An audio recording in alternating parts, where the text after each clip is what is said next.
Hello, everybody. Welcome to Frame Trap. I've got good news for you. Last time we recorded Frame Trap, it was a sweatbox in here. We were dying. We commented multiple times during the episode where it was like, "This is the hottest shoot we've ever done." Nice and breezy today. It's cooling off. It's cooling off. Thank goodness. I'm feeling good. Hoodie weather is back. Hoodie baby. weather is back. It never left for Long Kyle. sleeves. You're a maniac, Kyle. With me at the end there is the ever lovely Brandon Jones. Thank you. The hoodied Kyle Bossman in the center there. Hi, everybody. And I'm your host, Ben Moore. Right, Snug as a bug. snug as a bug. The best way to be. Right to my left side is Sophie. She just came in, did the dog thing, pressed her cold nose against me. Let her know that she's there. I had a weird experience yesterday morning, and it got me thinking. I woke up, but it was in that state where you're like kind of half asleep, half awake, and so everything just sort of seems a little bit surreal. I woke up and there was, I believe it was a couple, some neighbors of mine who I haven't met. They were yelling in another language. Okay. And they woke me up and I'm like, what is happening? Am I dreaming? Is this a dream? What is this dream about? And then once I fully got up, my girlfriend told me, like, no, they're having an argument outside. But it was just a very strange experience because I was in that like half sleep state. I thought they were yelling at me. And, it's funny because this apartment, I've been in some bad apartments where some crazy things have happened. I could tell stories all day about like the first time I moved out to California. I moved into this house with like 8 other people, and I walked in one day and it was late at night, and my roommates were like snorting coke off of the washer and dryer. You were an intern at that time, right? No, I wasn't an intern. I had gotten fully hired. Oh, okay. And I had to like get a place while still in Iowa, and so I couldn't really vet it, and it's just like, this seems good, and it ended up being like terrible. What's your immediate reaction? Do you kind of like look down in the other corner and like walk out of the room? My immediate reaction at the time was it was almost like instinctual. It was like the Nope moment where you walk in and you just immediately turn around. Oh, you don't okay. even fully process it at the moment. So there was also like they got drunk or they were high or something, and they like broke through the window and peed on the floor. It was crazy. It was a bad scene, but I got out of there pretty quickly, so I wasn't in there for too Still long. writing a screenplay about it. It's coming along Still good. writing a screenplay. Yeah, there'll be a movie next summer. But I wanted to ask you guys about your living situations and just preferably absolutely terrible things that have happened to you, or just like weird neighbor stories or whatever. I used to have a neighbor who would Skype at 4 a.m. really loudly. Again, a language I could not recognize, and because of the time zone, I figure he's talking to someone across the ocean, and he would talk so loud. And I mean, I have thin walls in my apartment. They're notoriously thin walls. We hear my neighbor's guitar peek through sometimes. On the Q&A, Yeah. Eventually, I got so mad, I said, "Just shut up." Shut up. Did you go to the door and knock on it, or did you say it through the wall? I said it through the walls because I know if I can hear him, he can hear me. Okay. He stops for a second, and then keeps blathering on. So then I go over into my closet. He didn't listen to you? No. I go over into my closet, and I say, "Shut up! You're so loud! Shut up! Shut up!" And he stops for a second, and then laughs, and goes, "Ha ha ha ha!" Oh my god! And then I start laughing. "Ha ha ha! This is funny, huh? Ha ha ha!" It's like 4 a.m., by the way. And then he keeps laughing, and he's like talking, and then I knock on the wall, and that silenced him. That's what silenced him? He's Can you coming in. imagine how crazy everyone else must think both of you are? Yeah. Yeah. So then he talks again, and I knock on the wall, and he's like floored. He's like, "Who would have the nerve to knock on my wall?" So then he goes around and he knocks on my door as a neighbor would to communicate, Yes. pounding on that door. I was in bed. I'm not gonna come and knock to you at 4 a.m. So then he goes back. You can hear him huffing in. He goes back in, talking to his girlfriend or whatever, yammering super loud again. And I knock on his wall again. He stomps on over and knocks on my door again. I'm not picking up, and then that was it. He never did that again. Wow. So knock on your neighbor. It bothers them more than Yeah, anything. be annoying. Knock on the neighbors, laugh, yell, Yeah. knock on their wall, Yeah. don't respond, knock again, again. fixes every problem. Fixes the problem. He moved. He got out of there. I don't blame him. You should maybe move. I wonder if maybe his girlfriend broke up with him, but he stopped having 4 a.m. phone calls that were super loud. Okay, well that's good. Because, like, look, you could just put on a headset. Yeah. You could put on a headset. You wouldn't have to shout at her. I wouldn't have to hear her have the conversation. Ooh. Are the walls so thin that even if they were talking at a normal volume, you'd hear like some Almost. murmur? Yeah, Okay. yeah. That is also Bad extremely acoustics. Yeah. annoying. Brandon, what about you? I've been fairly lucky. Amanda could fill this entire podcast with the amazing roommates that she moved in with when she first came out to Los Angeles. Okay. Really, really great story that ends with her drunk on the floor of a brand new apartment on pink champagne while watching Total Recall, which like that's where it ends. So you can imagine like, you know, where it begins. But the only Gotta get her out here. I haven't had a lot of roommates. I had a suite in with a bunch of cool guys in college. They were all fantastic. I couldn't have asked for better roommates. But I got the short end of the stick with neighbors when Amanda and I first moved in together. So we got an apartment before we got this house, and our next door neighbors weren't loud, but Amanda came home one time and the guy had let his dog out and was in like the communal area, just bare ass naked, just head to toe, late 50s, early 60s, just Oh, okay. totally naked. Yeah, at that point, you don't care. And it was the kind of thing Yeah. where Amanda like opens up the gate and is like, "Oh," and like sees him and he's like, "Oh, I'm sorry," and the dog's going to the bathroom, so he can't just like run away. So No, it's just hold on, kind of actually, like, no. wait, hold on, wait. It's not okay. Let's just wait till the dog's done. Okay, now I'll go inside. And it's like, you opened up the front door to your apartment and walked out without any clothes on. Yeah. I don't know if I could do that. I don't know if I right. could cross the threshold. Even if I like left something outside and I was just about to hop in the shower and I needed it to take a shower, I would find a robe or a towel or something. Like Yeah. So yeah, a little bit of that. The owners of the apartment complex told some really hilarious stories about him complaining about all sorts of weird stuff. Oh, so it was a guy. It was like It was, that guy. him and his he was very tall and his wife was short, and they were both like just didn't. I think he like Amanda caught her naked one time and like the washer dryer room, you know, like it just like went in to do her clothes. Yeah, I It was gotta like, wash- Oh, sorry, I gotta like wash my underwear. their front door to their apartment was right now, like the two doors were right next to each other. It was at the far end, and so like I guess they just thought they had like weird exclusive nude rights to the washing machine room. But what's most amazing to me about this story is they're going to these communal areas naked, but the way that you're making it sound is like they're surprised when they're seen naked. Yeah. What? Like, how do you... I just imagine all the times that I didn't catch them, that they were just roaming around. Yeah. And they had They're still doing maybe it today. it's a game, yeah. They had a funny gripe of mine that exists now that I live in like a suburb. But people that own RVs and just park them on the street like all the time, in like the same spot. They're like they have RVs, but they only really like use the RV like one weekend or 2 weekends out of the year. Yeah. And that whole time it's not being used. It's 2 car lengths of parking spaces. Just permanently, forever. This is my parking spot right here. It's like, oh, all right, I guess so. In my previous apartment, the apartment where Damiani is living now, street spaces are extremely valuable, and if you don't show up at the right time, it's going to be completely full. And what would always really upset me is like everybody knew how tight parking was, and then you would get this guy with not only this huge pickup truck, he'd have a giant boat attached to it, and so this one guy was taking up like roughly 3 to 4 spots just by himself, and it's like, come on. Boating is wonderful. RVing is wonderful. Seeing this beautiful country of ours is great. More power to you. Right. Just sucks I can't park my car. Exactly. You know? Exactly. So yeah. Find yourself a marina. But that was fun. Some crazy stop it, stories. Soph. Little Sophie bark. Let's get into the video games. Yeah. Some good stuff to talk about today. Kyle Bossman, what are you going to start us off with? Metroid. Oof. Samus Returns. Wait, a Metroid video game Metroid video game? that you can play? Man, it's only been a year. I realize that. Federation Has Force it came been out only last a year, Kyle? I think it was last year Federation Force came out. With a Metroid game like this. Yes, like this. Like this. It's been a long time. Yeah.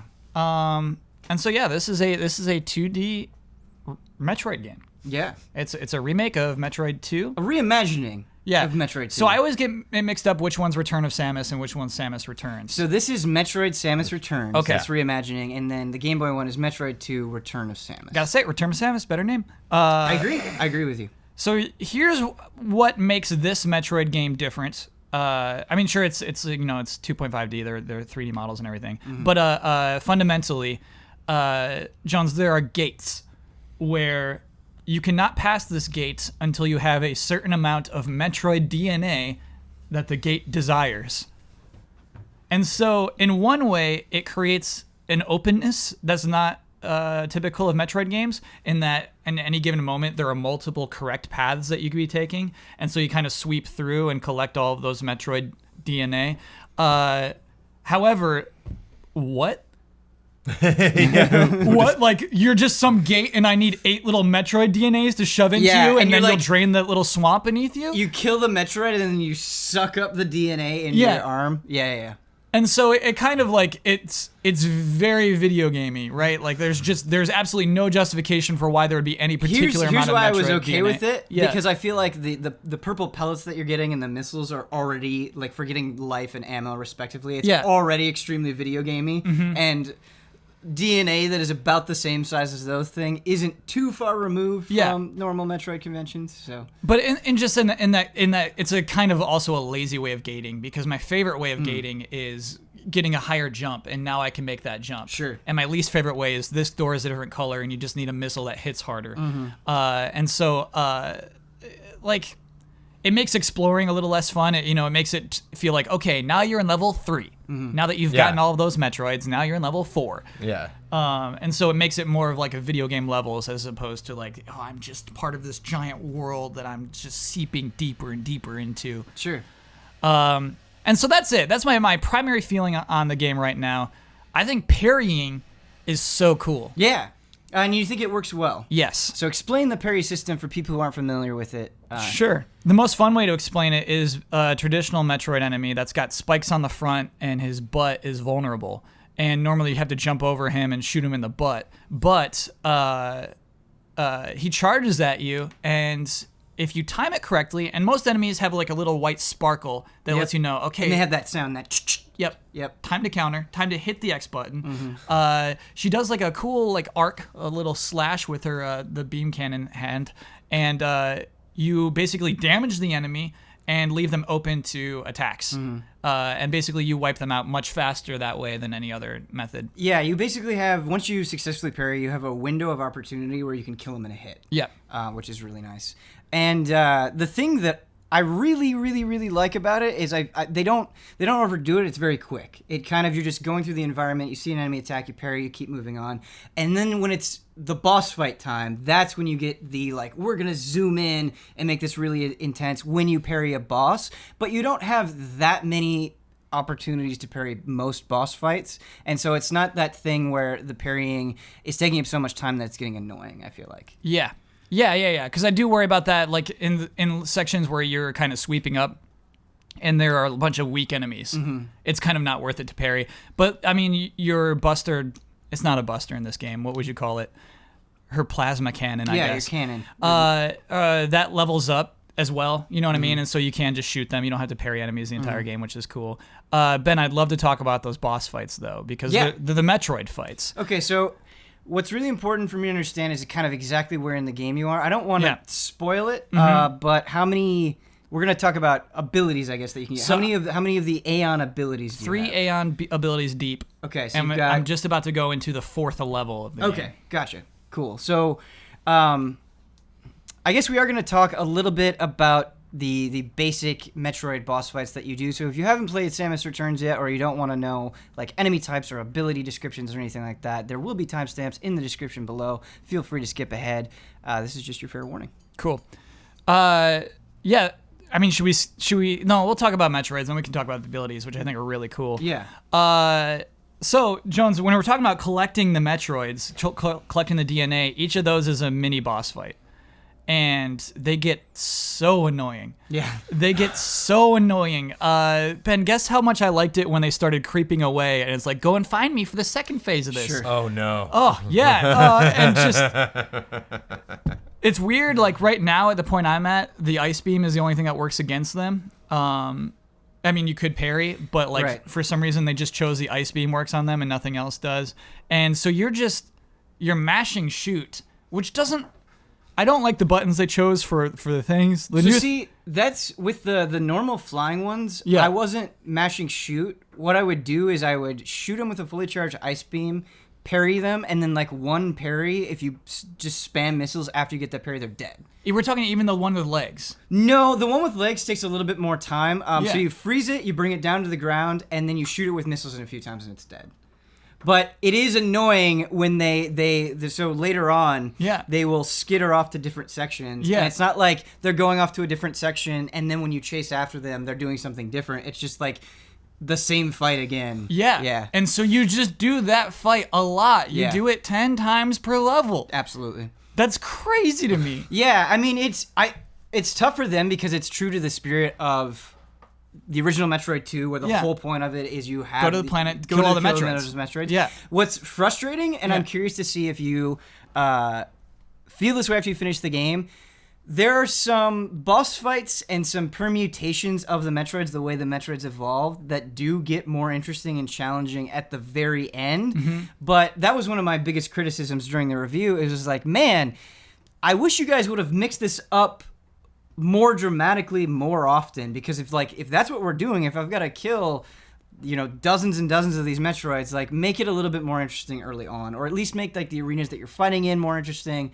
It does feel like a lot of the same thing over and over again. Yeah, for sure. Yeah, but you're right. That's the point of Metroid 2. It takes place right after the first game, and they're basically like, oh, go back to that planet and kill all the Metroids that are there. We've detected Metroids. Go kill them.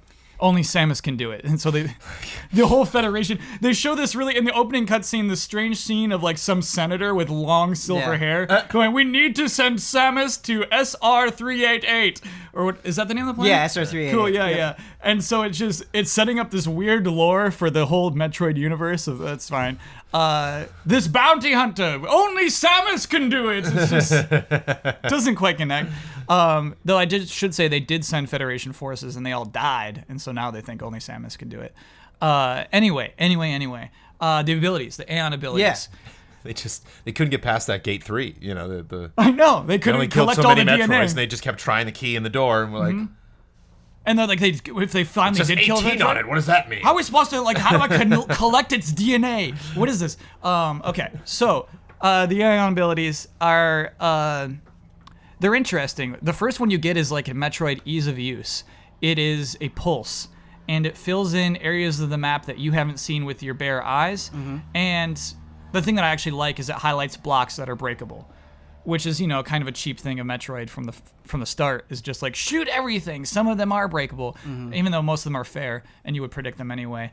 Filling in areas of the map that you haven't seen yet, it makes the game easier. It's kind of cheap.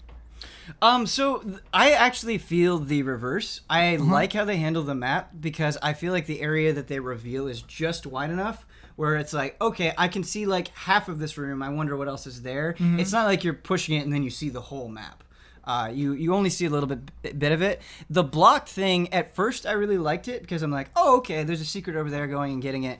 And then over time, I was like, the method for this is just kind of the same. Like, it's like, I know there's no, I'm not really finding these secrets. It's like I just spam scan pulse. I see exactly where they are on the map, and then I go and get them. Yeah, and I hear you, man. And yeah. I think a good compromise would have been to have like a majority or half of the collectibles, like essential collectibles, or like a decent amount where you could finish the game, be you reveal them with the scan pulse, and then another half be like, no, you're really gonna have to explore and play around with your environment, or something like that, because it just was a little bit too easy to get like everything. Yeah. And I think easier than another Metroid. But I didn't agree that the area of the map that it revealed was too wide. It was also, I also liked the way that they handled a Metroid was nearby, because if you scan and you scan an area where a Metroid is, it'll scream, and then as you get closer, it'll start beeping. Yeah. And so that was kind of fun, being like, okay, is it in this room? Is it in that room? And kind of slowly working your way to another one of those fights. And in like an alien-esque way. Yeah. Yeah. That sort of panic of beep, beep, beep. I do like how much using the scan pulse takes from the gauge. Because there were definitely times, especially early on, where I would be abusing scan pulse and be like, oh, I'm out of that meter. Yeah. And so I would have to like go and kill enemies to refill it, or if I needed to like, use the shield or the something to get through another area. Like that was kind of a punishment for it, which I liked. Yeah, and what's cool is we didn't talk about this is that when you do parry, you get a lot of Aeon meter. Yeah. And so it all pays off. It all like feeds into itself. Another cool ease of use thing that I think is just great is how magnetic the life and the little Aeon meter pellets are. Yep. They just fly to you. Yep. You do not have to go walk over to them. They just come right to you. It's really, really nice. Like, why not? There's like, and I think that's why they did the map thing.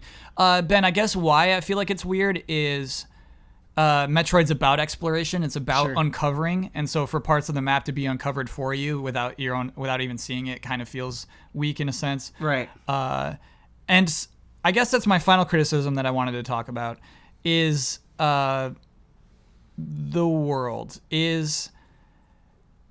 So basically, I think a lot of work went into making each area feel like a world. The backgrounds are really cool. It's actually a really cool game to play with a 3D slider on. Just sometimes where you're like on the side of a dam and you just see water fall down and it looks like you're on a huge structure. I just feel that with each new area I go into, there's nothing actually different about where I am besides the way that it looks behind me. That I'm not playing a different game at any point. It just it's not like when I go into a new area, it's like, oh, okay, this new area is going to be a different gameplay wise because of this and this and this. Sure. It does feel like I'm just kind of going through a new map with different colors. Yeah, I think that's fair. And at this point in the game, a lot of the same enemies. Sure. A lot of the same enemies, and we're already doing recolors. Yeah, I think that's fair. I really do.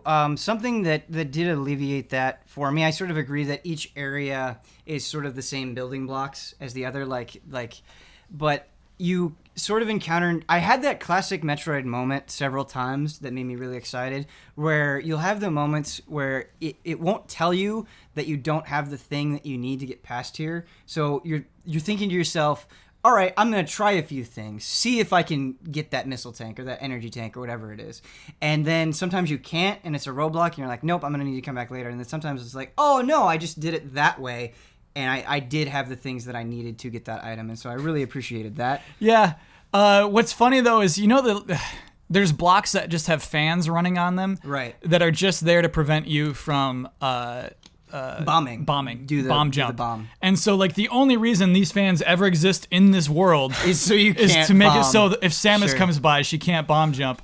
And so I do feel like sometimes they're just kind of like limited arbitrarily. Call the Federation trying to get those turned off. Yeah, except like, oh, why? And I mean, for gameplay reasons, for puzzle solving. Yeah, I just never felt that creative in my puzzle solving. Ben, there's just so many times where like you do uncover something and it's like, oh, you need to be able to break blocks with a blue sphere with an red X in the middle. Right. It's like, what does this mean in this world? What does that mean in this world? And so, yeah, I mean, that's throwback Metroid. You can't get mad at things like that. Yeah, I mean, even in Super Metroid, it's like they turn into, it's like, what is this shape on this block? It means that I need that item. It's very similar to that. But I think something that Samus Returns doesn't do as well as Super Metroid is, like, each of the different areas that you go into feel dramatically different, like you were talking about. Like, the way that you simply have to move through them is much, much different. And just the boss fights, again, Metroid 2 is just structurally very different, but there are some fights at the very end of the game that I really want you to get to. I'll get there. And then maybe come back on the show and we can talk about where, like, they really are just pattern recognition. Like, they're not like crazy, like, let's write pages and pages and pages about this boss fights, but they're pretty lengthy and they have a puzzle element to them. Where a couple of the ending boss fights, at first I was like, okay, how do I even damage this thing? And it was kind of fun to figure that out. And so they have some of that stuff in there that I wish was just a little bit more spread out throughout the game. Yeah, at this point I've had only one non-Metroid boss fight. Okay. Yeah, we'll see what you think of at the end. Cool. But after I finished Samus Returns, which I really enjoyed, I was hungering for more Metroid, so I booted up Metroid Prime. Yeah, and I was playing cool. through it. Yeah. And I don't know, a few hours into it, and just as phenomenal as I remember it being. Yeah. Like a really great game from a level design standpoint, from a combat standpoint. So much of it is really good. But something that was annoying me that I do think Samus Returns does well, and I wouldn't have noticed so much if I hadn't booted up Metroid Prime, is there are times in Metroid Prime where you'll go down one area, you'll get an item, and then it'll be like, hey, now go all the way over here. And so you have to walk all the way back to get to that elevator to go to that place. You'll get something, and it's like, okay, now you have this thing. Now go all the way over here, and it's just a lot of time. And there's no incentive for beating enemies or anything. Right, right. It's just you're just going through exactly what you've seen. Once in a while, it's like you'll have a new ability that can interact with something along that path in a different way. But sometimes it's just like, no, you're just walking. Yeah. And with not a quick way to get to where you want to be. And I do like the way that the teleportation gates are spaced out in Samus Returns, where I don't feel like they're so frequent that you just zip exactly where you need to be, but they do cut out a lot of that, like, I'm going through these areas with very basic enemies that I've seen before. Like, it cuts out some of the walking, like, just enough so it doesn't become a pain, I think. Because of them, I'll go back just to get a missile tank. Right. I'll go back. I'll be like, and another easy use thing, being able to mark the map is actually really cool. Oh, yeah, it's you just so place nice. little markers on the map, and you get 6 colors, I think. And so you pick one of your 6 colors, and you kind of associate those with what kind of Right, so when you see that, like, oh, I need the screw attack for that, you can just Yeah. specifically mark that with a certain color, and so you know. Yeah, that's really very, cool. very nice, for sure. Cool. I forgot to write down the timestamp for the Metroid code. Oh, well. What is the next game that you've been playing? Oh, wait, hold on. You know, I just realized, before we move on with the next conversation, Brandon, how do you feel about Metroid? Metroid's one of those franchises that I have a lot of respect for, but never really got into. And something like Final Fantasy, I mean, the retrospective was very eye-opening, but like I didn't play a lot of those games, so I'm kind of like hit or miss. Like big on 6, not so big on 7, not so big on 8, huge on 9. Yeah. Liked 10, played 11 more than I care to admit. You know, like played 12, loved it, totally skipped 13. Whereas like Metroid was one that I didn't really get into any of it. Like on the NES, it was just kind of like a desolate for me. Kind of the same thing with Zelda, where I was just like, I at that age, at that tender young age, knowing so little about gaming that I did, I really didn't appreciate games that were just kind of threw me in there. We're like, figure it out. Like I really needed I really loved like Ikari Warriors and Contra and stuff. It was just very straightforward. Sure. Or something jolly like a platformer like Mario. But yeah, you brought up Prime, and it's like that full playthrough of Prime is coming. I'm just that time where it's just finally like, yes, let's do this. Switch, Virtual Console, let's do this. Yeah, I have no excuses. It's nothing that that franchise has done wrong. It's just I feel like I didn't get in. I think Super Nintendo was clearly the miss. Super Nintendo was one of like my most beloved consoles of all time, and I knew friends that really liked it, and it didn't sell itself for me at the time. Yeah, so I think since then when the sequels came, I was like, I might be too late, or I just Knowing your love of very specific franchises, namely Castlevania and Resident Evil, where you kind of have these areas that you're just slowly like adding onto, where it's like, okay, now I have this thing, I can reveal this whole part of it, right? Because I think like you're a huge fan of Symphony of the Night, right? Yeah. So it's like it's hard for me not to imagine that you wouldn't eat up Super Metroid, and you I mean, obviously being a huge Alien fan, you would obviously see all of the influences from that series as well. Yeah, it's that really surprises me. Which one do you think you would start with? Prime. Prime 1. Okay. Either Prime or Super Metroid. I don't know if it's just because I'm playing it right now, but I was thinking to myself, maybe I like Prime more than Super Metroid. Like, I love Super Metroid. I think it is one of the greats, as we've officially decided, but there is something about Prime, there's something about the way that game uses its world and, like, how the combat feels that's so good. I will say, however, I started playing it on the trilogy with the Wii controls. Yeah. And I got to a fight very early on where like these bugs were spinning around me, and just kind of like trying to use the Wii remote to specifically aim got really annoying. And I'm like, I'm going to try the GameCube version. Yeah. Controlled way better. Okay, That's sure. the version that I'm playing. Yeah. Which I was surprised at, but... Yeah, I'm big on immersion, and like, hello, especially for Prime, you know, just like every time one of those doors opens up, you're like, whoa, what is this crazy place? Yeah, I like Metroid Prime more, for sure. And scanning stuff, like that the like, context and, you know, but like behind the scenes stuff with the story. It's filling in those still... little details, like... a visually and like orally impressive game where you're going through the steam and it gets on the visors, or you shoot a bug and the guts are on your visor, or just like the way you shoot a missile and the way the cannon like snaps back. It's like from a detailed design standpoint, it's just absolutely phenomenal. Like it's an incredible game. That said, I would love to play a version with teleporting, with items that fly to you. Right. Actually, you charge your cannon in that You game for them to do, come to you. but I forgot about that. That's another thing where it's just like you charge your cannon and it very slowly comes to you, and it's like, I can do this anyway. Yeah. I'm going to do it. I need the health and ammo. Just bring them to me. I don't see what's lost there. I'd love to be able to mark the map in that game. Totally. I'd love to be able to parry in that game. So Metroid 2 does a lot of cool things with it. Yeah. Samus Returns. Samus Returns. Very cool. What else you been playing? Tails Adventure. What? Yeah. Unexpected. I'm excited to talk about this. Sometimes I'll haunt the eShops and the PlayStation stores. You'll haunt them? I'll haunt them. Okay. I'll dig deep into them and see what's going on. If you've ever been in the eShop and felt a cold chill, It's me. I'm in there. Kyle's buying something strange. Yeah, and so I've never owned a Game Gear. The first time I saw a Game Gear, my jaw dropped. I was at a soccer tournament. Gosh, that must have been like 80. No, that's 90s. That's 90s. That's like 90 something. Anyway, a color portable, so cool. And it like made my Game Boy feel worse. But I never owned one. And I never really respected it in my later years. But it turns out the eShop on the 3DS has a bunch of Game Gear games. And so I was looking at them. You don't say.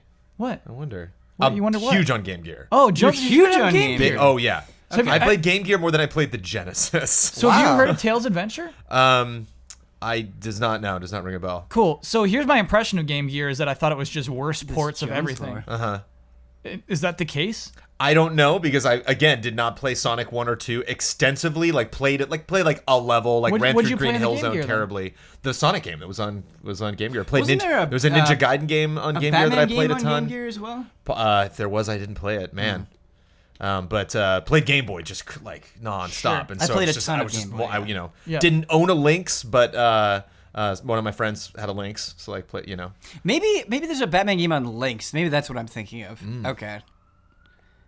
I'm now. positive. All there's I a want to Game talk Gear about Batman is this handheld Batman game now. Yeah. But continue, Yeah. guys. So I found a game called Tails Adventure, in which you star Tails, and it's a That Tails. yeah, Miles Tails Prower. Because there's also like Symphonia Tales. I wasn't sure which Tales. Oh, got you. Yes. TAILS,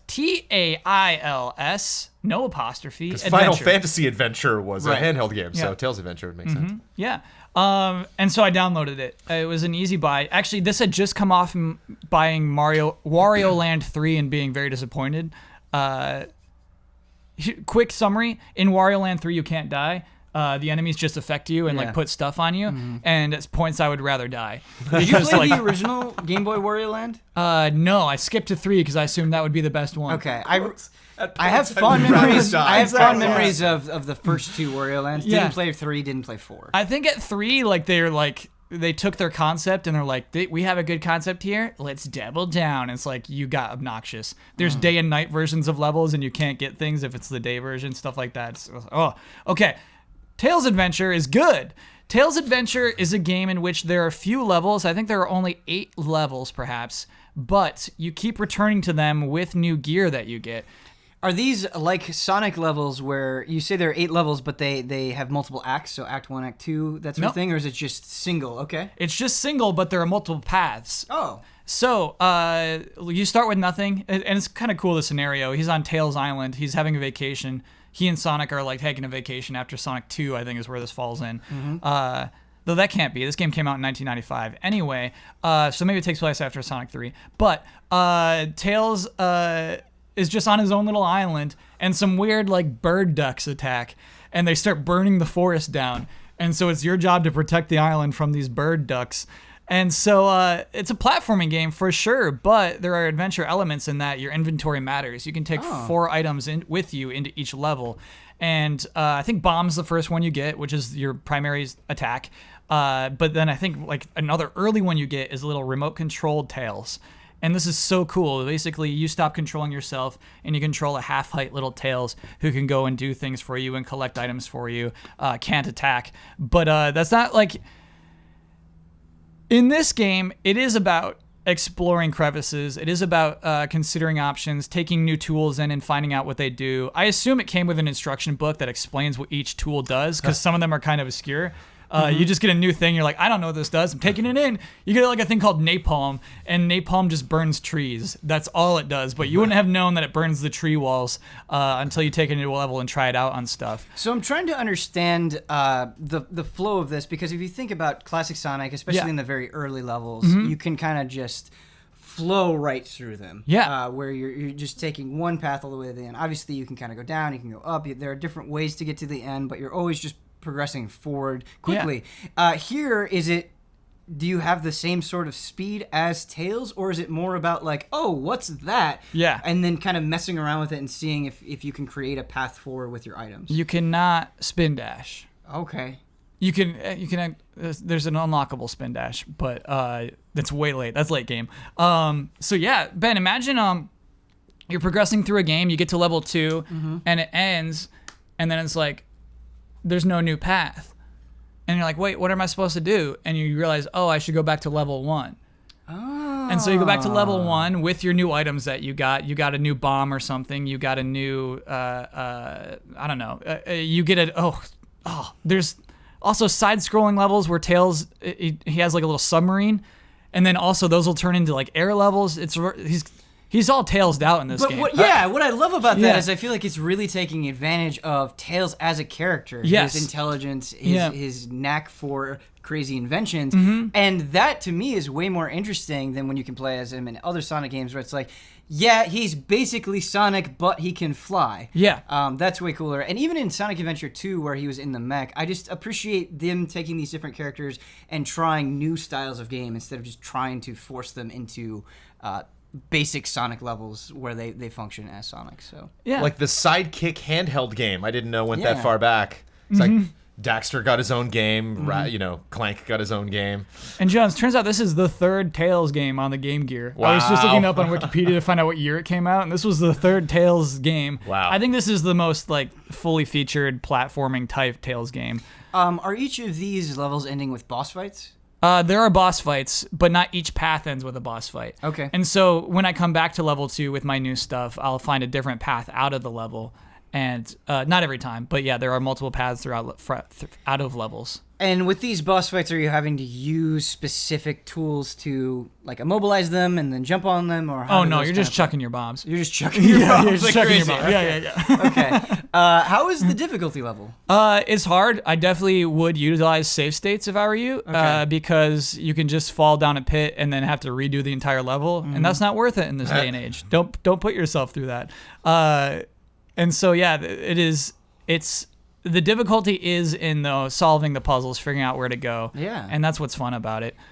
I knew that Tails Adventure existed, but I really didn't give it much thought. And why would you? Yeah. Yeah, there's this adventure game starring Tails with all of these cool ideas that, it's easy for me to recommend. And when I talk about like Metroid, about feeling like each level is just a different color, here I feel like each level is a different level and it has a different purpose. Cool. And and each item has a different purpose. There are some that are like, okay, you just need a super missile to blast through this door. There's some stuff like that, but most of the stuff is kind of organic in a silly way or actually very interesting way, and I kind of like that. What a cool thing to bring to Frame Trap. So just to reiterate, this is on the 3DS Virtual Console. That's where you play it. Yeah. Perhaps probably the easiest way for you to play it, unless you have a Game Gear and a cartridge lying around. How much was it? Was it $4.99? I'm gonna say it was between that and $8. I cannot remember. Okay. It was at an impulse but under price. 10. It's an impulse price. Okay. Yeah. Okay. Cool. The last game on this list here is something that we can all talk about. Oh, I think we're all pretty This is what Jones is stoked on. Look at Jones light up. What is that game, Kyle Bossman? Project Octopath Traveler. What is this? That sounds like a weird title. What is this video game? This is a new RPG from Square Enix, from the team that just brought us Bravely Second and Bravely Default. I don't know their name. Silicon. Silicon Yeah, is in the yeah. studio. Okay, cool. So it is a Switch game. It's an RPG. And to define the look quickly, they describe it as HD 2D, which we made fun of, but it defines what it looks like. Mm-hmm. It looks like a Super Nintendo game where you are dropped in at like in 3 dimensions. Mm-hmm. And so basically it is 2D sprites applied to flat polygons basically when you're walking through a city. Right. And I didn't realize this. I think it was Bloodworth who told us that it is the same team who also made 3D Dot Game Heroes. I told you. Oh, it was Ben. Ben told us that. Great. And so there is this sort of tilt shift, like reality to there's it. so much mystery around Ben. Like Yeah. we actually did a Fiasconauts the other day, and I was like, Ben, have we been a Fiasconauts together? And he was like, yes, we have. Yeah. This, I'm like, oh. it's funny because like it's weird. The relationship with different allies, where Blood will constantly be telling me things that I've forgotten or things that like I've said or done, and he's like, I'll say something and be like, actually, in this instance, on this day, on this hour, you did this. Like he's just On his memory is like a steel trap. Yeah. But a lot of times it's not anything like malicious or bad, or it doesn't like make me angry. But multiple times just this year with Kyle will misattribute something that I did to another ally. Yeah, you're Yeah. right. A I think lot it's of happened like times- 3 times yeah, this year and so far. That'll happen multiple times. Yeah. What Brandon will do is he'll just like forget. He'll either forget that forget he you and were I there. yeah, he'll just forget But that I was there. But I forget that a lot. Like I'm infamous for telling friends, like, have you seen this movie? And they were like, we saw that in theaters 8 months ago. What's the? And I'm like, oh, sorry. I just got like. Sorry, I was- just forgot you. I was focused on that movie. You know? What's amazing about it is it never comes across like you're doing a joke or you're picking on somebody. It's just, you're just like, and you're so excited about it too. It was like, some- yeah. hey man, Yeah. have we done this? Some people really retain that, you know, like, Right. I remember 20 years ago, I was 14 years old. I saw that at this theater with these people, you know. Yeah. I remember the meal I had beforehand. It's just like, none of that. It's all Yeah. gone, Yeah.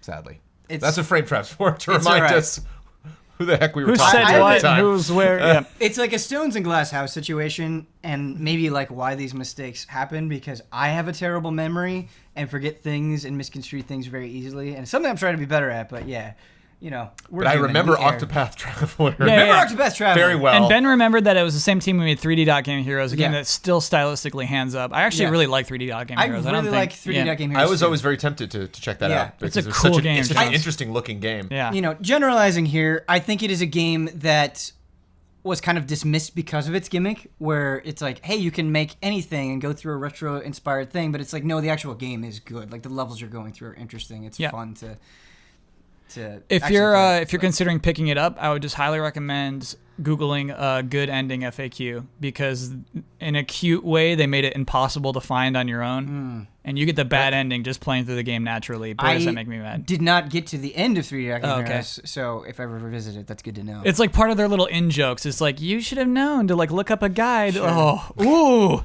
And it's one of those things where it's like, go back and talk to this person at this specific point between here and here. Oh, I'm still cranky about that. yeah. Anyway, Octopath Traveler looks cool. It has a unique look to it, which Looks very cool. yeah. I mean, there are a lot of things to comment on with the look, but I think specifically the lighting is so fantastic, Yeah. especially when you're in that dungeon, you're going by the flame, and you see the shadow of your sprite get bigger and smaller, Yeah. depending on your position, where you're like near the flame. Like, it's gorgeous. And the titular gimmick of Octopath Traveler is that you may choose your protagonist between 8 characters, and they share the same world, it turns out. So basically, you choose your starting point. It's almost like an MMO. You're basically picking your starting point, and then each of the other 7 members can become your party members if you go pick them up. And so I wonder if they're not clear on this, if you're meant to play through the game 8 times, if it's not that long on each playthrough. I kind of hope so. Or maybe Yeah. there's like a pivotal point that you get to where it's like, now it's time to travel to the other continents, and then that like sunsets that character. And so then they bring the character screen up again. They're like, pick someone else. Mm-hmm. Then you have to get through all of those people, and then it starts like the second half of the game where like now you can play as any of them and create whatever party you want. So, Jones, even in the demo, after you get to thanks for playing, you can go pick up the other character Yeah. as your party member. So, like, Oh, okay. But, okay, Yeah. so when you go and you pick up that other character to that party member, is that just how it pertains to Primrose's story? And if you were to play the other character, it would still be its own story, but it's from like their perspective when you pick up the other characters? Here's what they inform you of, because right now there's no dialogue. You just go talk to Primrose and you add her to your party, and I assume vice versa. They say in the actual game there will be dialogue here, but I don't think you get her backstory. I think you miss all of the really like good stuff. But that doesn't mean that you can't go back and then just see that good Primrose stuff, even if you make that other choice to start with somebody else. I think you'd have to restart as Primrose. Okay, so you don't think there's going to be a point where you finish this one story, it kicks you back out into a menu, and then you pick somebody else? I think you'll hit credits, if that's what you mean. I think we'll finish the story as one character, and then it's credits. like, Okay. Yeah. But you brought up something that really surprised me about the demo, which is when you're done, you can just keep going. Yes. And keep leveling up like crazy. Go for it. And it's fun. It's fun. The battles are fun. It's fun to level up. Yeah. And the battles are really informed by Bravely Default. Very similar mechanics, but exceptionally fun, where you have basically you're trying to break these enemies and put them in a vulnerable state, and then you also have these points that you can spend to do multiple attacks and power up magic and that sort of thing as well, which is really cool. Yeah. Right. It's the kind of thing that awards patience and then pounding on them once you were patient enough. And it's cool. It feels good to break them. It feels good to... when you stack the pellets, you can only stack up to 3 times. Basically, you glow different like key flames, and so if you stack it 3 times, you're like bursting with gold. It just feels so cool. Yeah, and just the magic effects as well, like the big darkness AoE that we were doing expands over all the enemies, and it's like this purple flame that's really rad.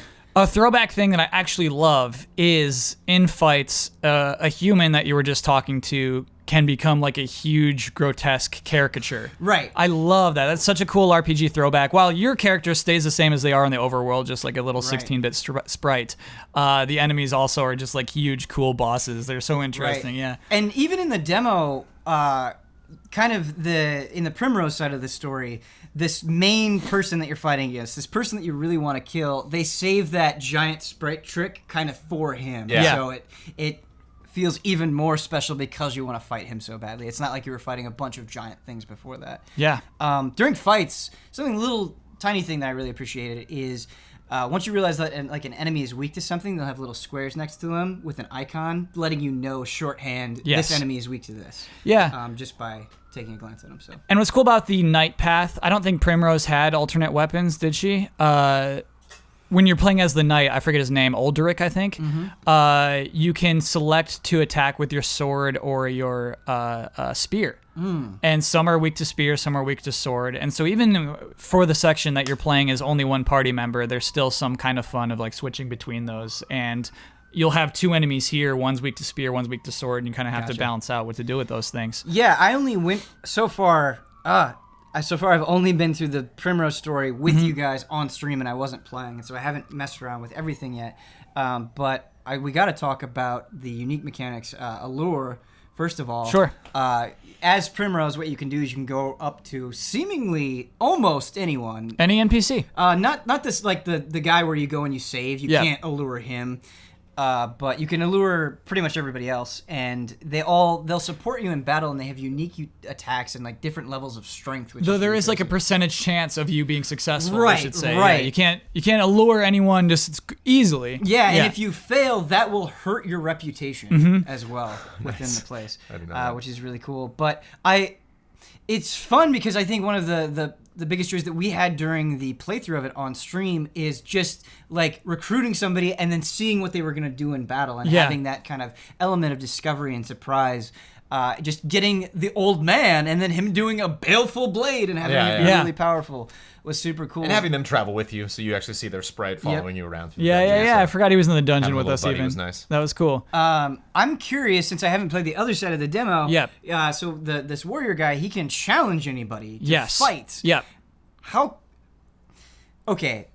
How is that on its own? Like, are these fights interesting to do? Are they worth doing? And like, does the game reward you substantially for doing them? Yes, that's what's so fun is the 1-star fights. They're introduced as the story. And, they're just like you're fighting villagers and you finish them off pretty easily. But then there are harder fights. And some of them are people standing in front of doors. And so, we've seen people stand in front of doors in old RPGs, but you can challenge them. You knock them out. They're like sleeping next to their door. You can walk into their house and then they have a treasure chest behind them. They're also super hard enemies who give you really good loot. Awesome. And some of the best loot I'm able to get in the demo is challenging hard NPCs. The old man we talked to with Baleful Blade is the hardest NPC in the game, in the demo. And so beating him, you get a really cool weapon. You get a really cool dagger, actually, for Primrose. Does their dialogue change substantially when you beat them? Like, does the old man have something kind of funny to say after you defeat him? He is knocked out on the floor. Oh, okay. They say, grr. Okay. It's crazy, Ben. Okay. It's crazy because you can just... There's like a quest where like, go save my son. You walk up to that woman, you beat her in battle, and she's knocked out on the floor. It's crazy. It makes no sense. So but does that have world implications? Because with Primrose, you're dealing with the reputation, the percent chance of success. By going and just like beating up that woman, does that affect how other characters are interacting with you? No. He says, thank you for that battle. Here's a really cool thing, That's great, though, too. Yeah. Yeah. There are side quests in the demo, even, where it wasn't... I think that I needed to talk to one NPC first to get the full story here. And they kind of hinted at it when it was presented, that some of the challenges will have side quest implications. And so I walked into a pub, and there was this guy who's like, I let my daughter get all the money for me, and I'm slim this month. Can you spare me a cent? And then I challenged him, beat him up, and then he's like, I gotta turn my life around. And his like side quest completed. Yeah. And you get some loot for that. Yeah. So there was like a thief that I beat up too. And so it is this kind of cool thing that like challenging NPCs can actually like lead to fun consequences. What a super exciting game this is. Yeah. And I want to make it clear, you can use those sub-abilities as soon as you get that person into your party. So you can recruit Primrose, and then when you talk to an NPC, you can challenge or you can allure. Yeah. That's awesome. I also want to... There's two other things I want to comment on and get your opinions on. That just want to say very briefly, every track that played, every song that played during the demo, I thought was really, really well done. And also, again, just playing the Primrose side of the story, the quality of the writing. How well, in this very brief demo where they have to not only kind of explain this character and this world and the situation that they're dealing with, but they have all these mechanics that they have to explain, how invested I was in her story, how well they built it up, how excellent the climax was, and how satisfying it was to see it through to the end. Like, just in that one little slice of a story, I thought the storytelling was super on point. Yeah. And the voice acting was great as well. Everything was voiced for the main conversations that you were having. Very, very good stuff. Brandon, as somebody who played through Brave the Default, how you feeling about Octopath Traveler? I don't want to try to sell a game too much just on how it looks, because obviously a game needs to play well. Like you were saying, the story context was very satisfying. But man, this game is just so good looking. Like it's just so fascinating to look at, and I think that's one of the things that I was so excited I'm so excited to play the game, is that I can't imagine there's any environment in that game that doesn't take my breath away the second I get there, like finally get to some new area. And the fact that it's just some like dungeon with like, metal beams and like, stone walls, and there's an enemy at the end of it, and there are a couple staircases and some hidden treasure chests, and I'm just like walking around, and it's like in any other RPG I'd be like, oh yeah, here's this dungeon area and these enemies are cool, but like the area itself is not really like blowing my mind here, but just like what? Yeah, like you were saying, like just playing with the lighting and seeing those characters move around. It's exciting to potentially invest in a game that's going to take that long. I imagine this is going to be 30, 40, 50 hours to get to the end of this. Little bit of grinding, because that's how I like to play these games. I like to be a little bit overpowered for the challenges at hand. Just like, oh yeah, twist my arm and make me run around this desert one more time and just like see the wind and the sand blowing and enemies, stuff like that. And just the impact, like you were saying, the things looked really neat when we were in combat, but even just the attack, even just like setting up 3 attacks and just wham, wham, wham, like just felt really good every time, something that you did would make contact in a fight. And so just so surprised that we're still making these little tiny characters with like a dot for eyeballs in 2017, and I'm still so engaged in the characters and the writing and the world. Yeah. A black one and a white one, No, it's like 2 blacks. It's 2 black. Like I think it's just so cool that 2 black pixels. I actually really like it a lot. But yeah, and just even like I have yet to play the Warriors storyline, but in what we played on stream, like even just the characters with the dancers that she works with, you know, and like can't really do a ton of different variations on this style, you know, the like hairstyle and face and stuff like that. They pretty much all have the same face, but still tons of character and personality coming from them, and easily to recognize people just even spotting them walking down the street in that world. So that's really impressive. Yeah. I really like the net that Octopath Traveler is casting, because there are games where it comes out and it's like, okay, you know, that'll definitely appeal to Brandon and maybe Huber, and maybe it will appeal to the other allies. I feel like Octopath Traveler kind of appeals to all of us very strongly, and so Yeah. I'm excited to kind of have some roundtable discussions about that. It's still so far away is the crazy thing. Yeah. It's crazy to play it's crazy to play a demo for a game that doesn't have a title yet. Yeah. And such an Working in-depth, title. complete demo. The game feels ready to go. Right. Like if they said, hey, that's coming out next month, you would believe it. Yeah. Yeah, absolutely. Brandon Jones, I don't know what just happened. Did you, Sophie? Was it Sophie? Yeah. Oh, okay. I missed Sophie. She wanted to drink some water. The water was kind of just like, just go inside. Sure. Everything you need is in there. Brandon, How do you know she wanted water? when you're not... She clanks. This was terrible because she has a little metal dish over there, and one time she like burk, like smacked it, and I was like, "Oh, you're out of water," and I poured it for her and got it, and like put it down, and then like went back to working or playing games and was like, "Oh no, I just did the thing you're not supposed to do," which was like, "That's how you tell me you need water, Right. hon." Yeah. So But now it, I she's mean, just it worked like, just now. Yeah. like, no water. It worked. Yeah. Burnt.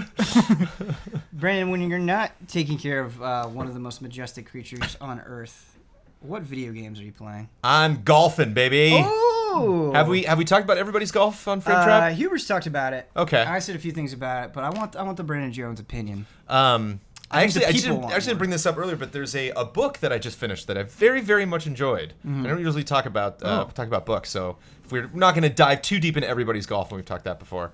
But I love a game that, because usually with sports games it's kind of tricky. You really need to like explain the mechanics going into it. Right. And I like that. We're almost called the Hot Shots because up until now it was Hot Shots, and I guess we're like done with that now. I guess it's everybody's we're done. golf we're forever. done with that. Yeah. Yep. Sweet.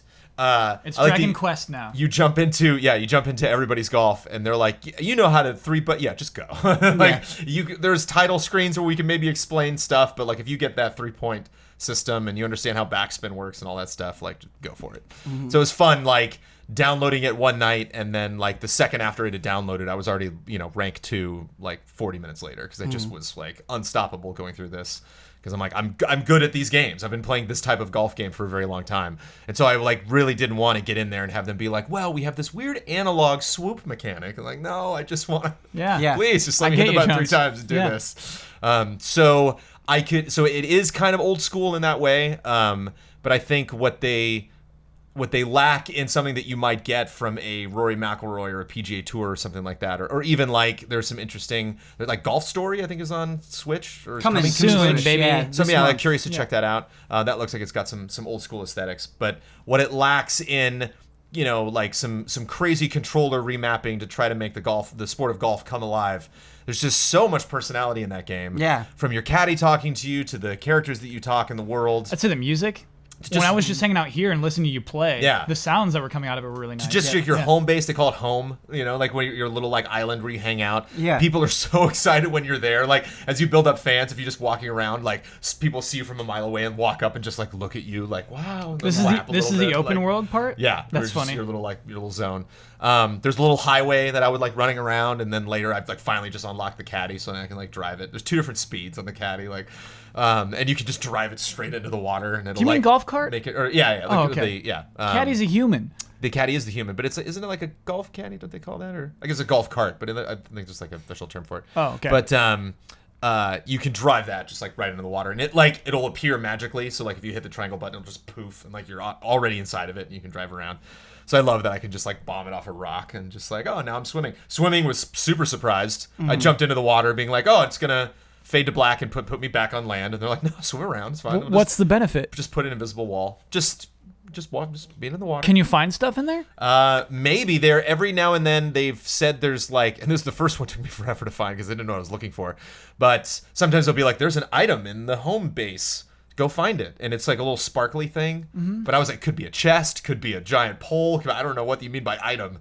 And so I wonder if, maybe like later on in the game, some of those are in the water. There's a little pond at one part, and I'm like, there's got to be something in here at some point. But it's just so happy. I love when you like are actually playing the game, and it's kind of like stressful actually that the people you're in the tournament with will just go. So like if you start, like you can take your time, you can take hours. You can put the controller down, walk away for 5 hours, and then come back and do it. But your teammates will just go. Like they'll tee off from that spot and then run to where their ball is, and then wait a little bit and then hit it from there and then run to the next spot. So by the time if you were to wait a little bit, like they're all at the green, like we're finished, we're done. And so it's interesting, like going to like make a good putt, and like the ball comes bouncing behind you, and you're like, "Oh, nice chipping, dude! Wow, that's a good shot." It's like, Pedro, I'm gonna get you next turn. And just quick. Like today, I noticed like I probably got 10 minutes before we start Frame Trap today. I'm like, I'll do a quick 9 holes. Sure. Especially because like I know the mechanics. I'm very familiar with these courses now. Did you do the full 9? Yeah, I did a full 9 right there. That's so cool. And what's funny is hearing Jones go, birdie, baby. Yeah. Like Jones gets into this game. Yeah, so it's good that you say that, because there are 2 things that I've kind of been dealing with that, where it's like, okay, I've got 10 minutes. I will either boot up everybody's golf, or I'll do just a little bit of Tekken Bowl. Yeah. And Tekken 7. And both fit those things very easily. But you were talking about how familiar it was, where you understand where it's like, okay, hit it 3 times. You know how it works. You know, like, how to read the information that it's giving you. But at the same time, for me, it's been a long while since I played everybody's golf, or Hot Shots Golf. What it was known previously. And I was still really impressed when I play everybody's golf, how finely tuned the golfing is. Like, it's, even though I know exactly what to do, and I've done this a bunch of times in a bunch of other games, like, it's still a challenge. Yeah. Like, I still have to think about my shots. I still have to pay attention to the wind. Like, when I'm putting, you have to be very exact in, like, the way the ball is responding to the curves, or like, how it's going downhill. It all feels right. Yeah. Like, I don't think I've taken a shot in everybody's golf, whether it's been good or bad, and thought to myself, that doesn't feel right, or that the ball is not responding how I expected it to respond. And so I do appreciate that quite a bit as well. Yeah. So you can take a mistake and learn immediately. Okay, I know why that did that, or like right before. It's like, oh, I love that it goes like black and white, reverse color, like, oh, you screwed up that shot. Like when you mess it up, it like is huge. It's fun. a very, very big deal. And you have your caddy like, oh. Does it still go like, nice shot? Does it still do that? Yeah, there's sometimes a caddy will say nice shot when it's not. Like he's like, you hit it nice, but it's like, you know that's going to the sand trap. Come on, dude. You know, and he'll be like, nice shot. Oh, and like, come on, dude. It's like, come on, man. I also I was joking with Kyle beforehand.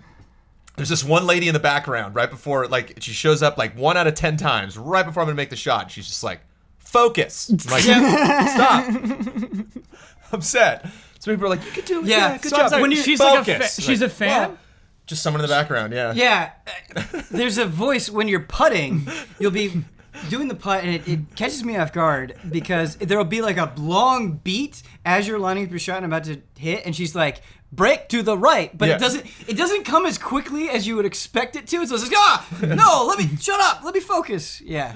Well, that's your caddy. So that's some like spinning advice. This is just some golf fan. It's just weird how it doesn't say that right away, when it's like, hey, no, you're doing this shot, it's breaking to the right. There's like a beat to it. It'd be nice maybe if there was a button like call to caddy, so you could just be like, hey, tip, you have let me know where you think this is going.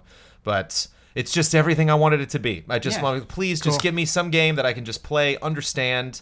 That's challenge, but but I can confront the challenge. I can accept, okay, I'm going to challenge myself now, and not like, whoa, this game's got really hard for some dumb reason. Right. And it's repetitive. I think that's like the number one slight, in a very typical common sports way, where there's only a couple courses. You're doing them again and again and again to get XP, to unlock people that you can compete against, to then move up in rank.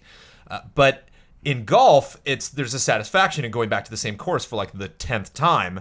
Because you like get to that par 5 and you're like, oh wait, no, screw that. This time I'm going way over that tree, and I'm just gonna, I like that there's one course that has like 2 directions, and they clearly like aim you to the left, and it took like 4 times to do it, being like, yeah, what about the right here? And it was like, oh, this is totally the way to go.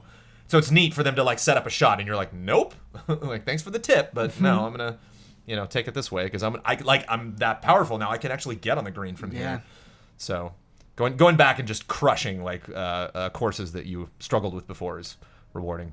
Yeah, it's another one of those games in a long list of games where because I'm not being assigned to cover it, I can just kind of like poke at it every once in a while. And so I haven't gone in and understood everything that there is to understand about everybody's golf. It's just like, no, I'm just going to do 9 holes. Okay, did that. I'm out.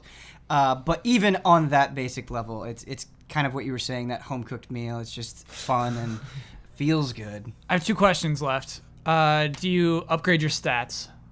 Not specifically. So I'm not like beep beep putting points into agility or something. So when you use a club for a bunch of different categories, power, control, backspin is one. Right. If you do something good with that club, you level up that club. So let's say my driver's like 20 now so because let's say of all you're the driving, amazing drives I've done.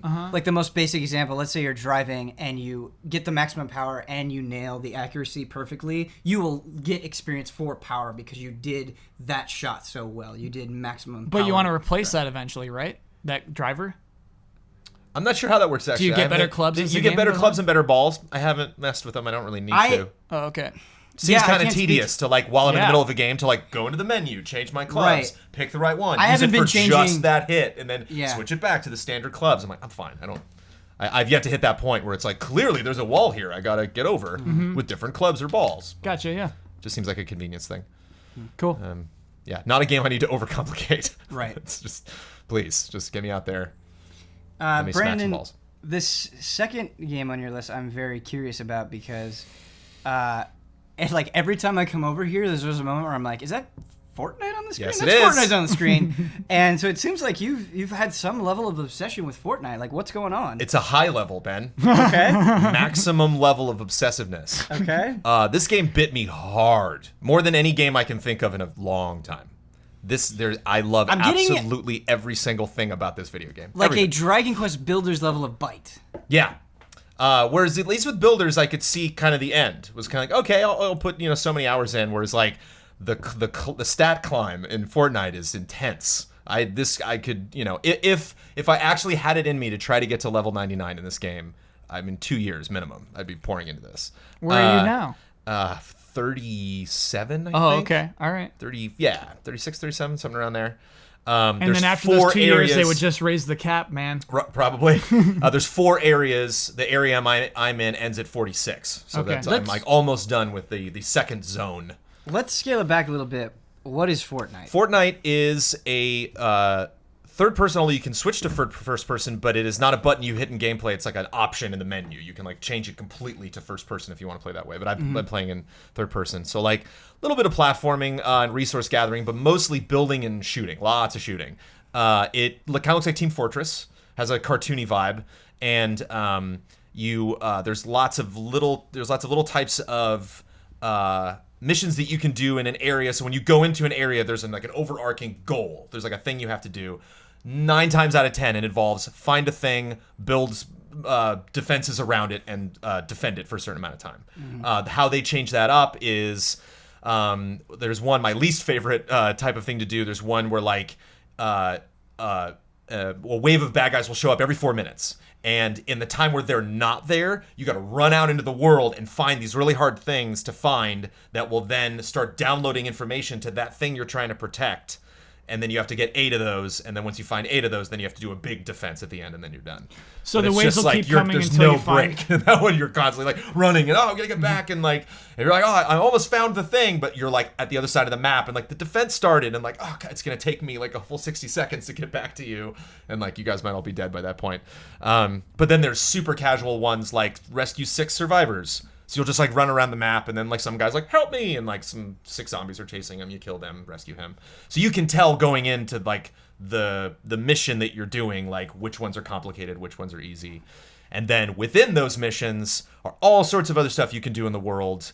You can build something. They'll have like a radar tower that has like a blueprint in 3D space that you can see. So you're like, oh, I put that piece there, and then that staircase there, and then that, and then you can go up and then activate the radar, and then that will help you find other stuff.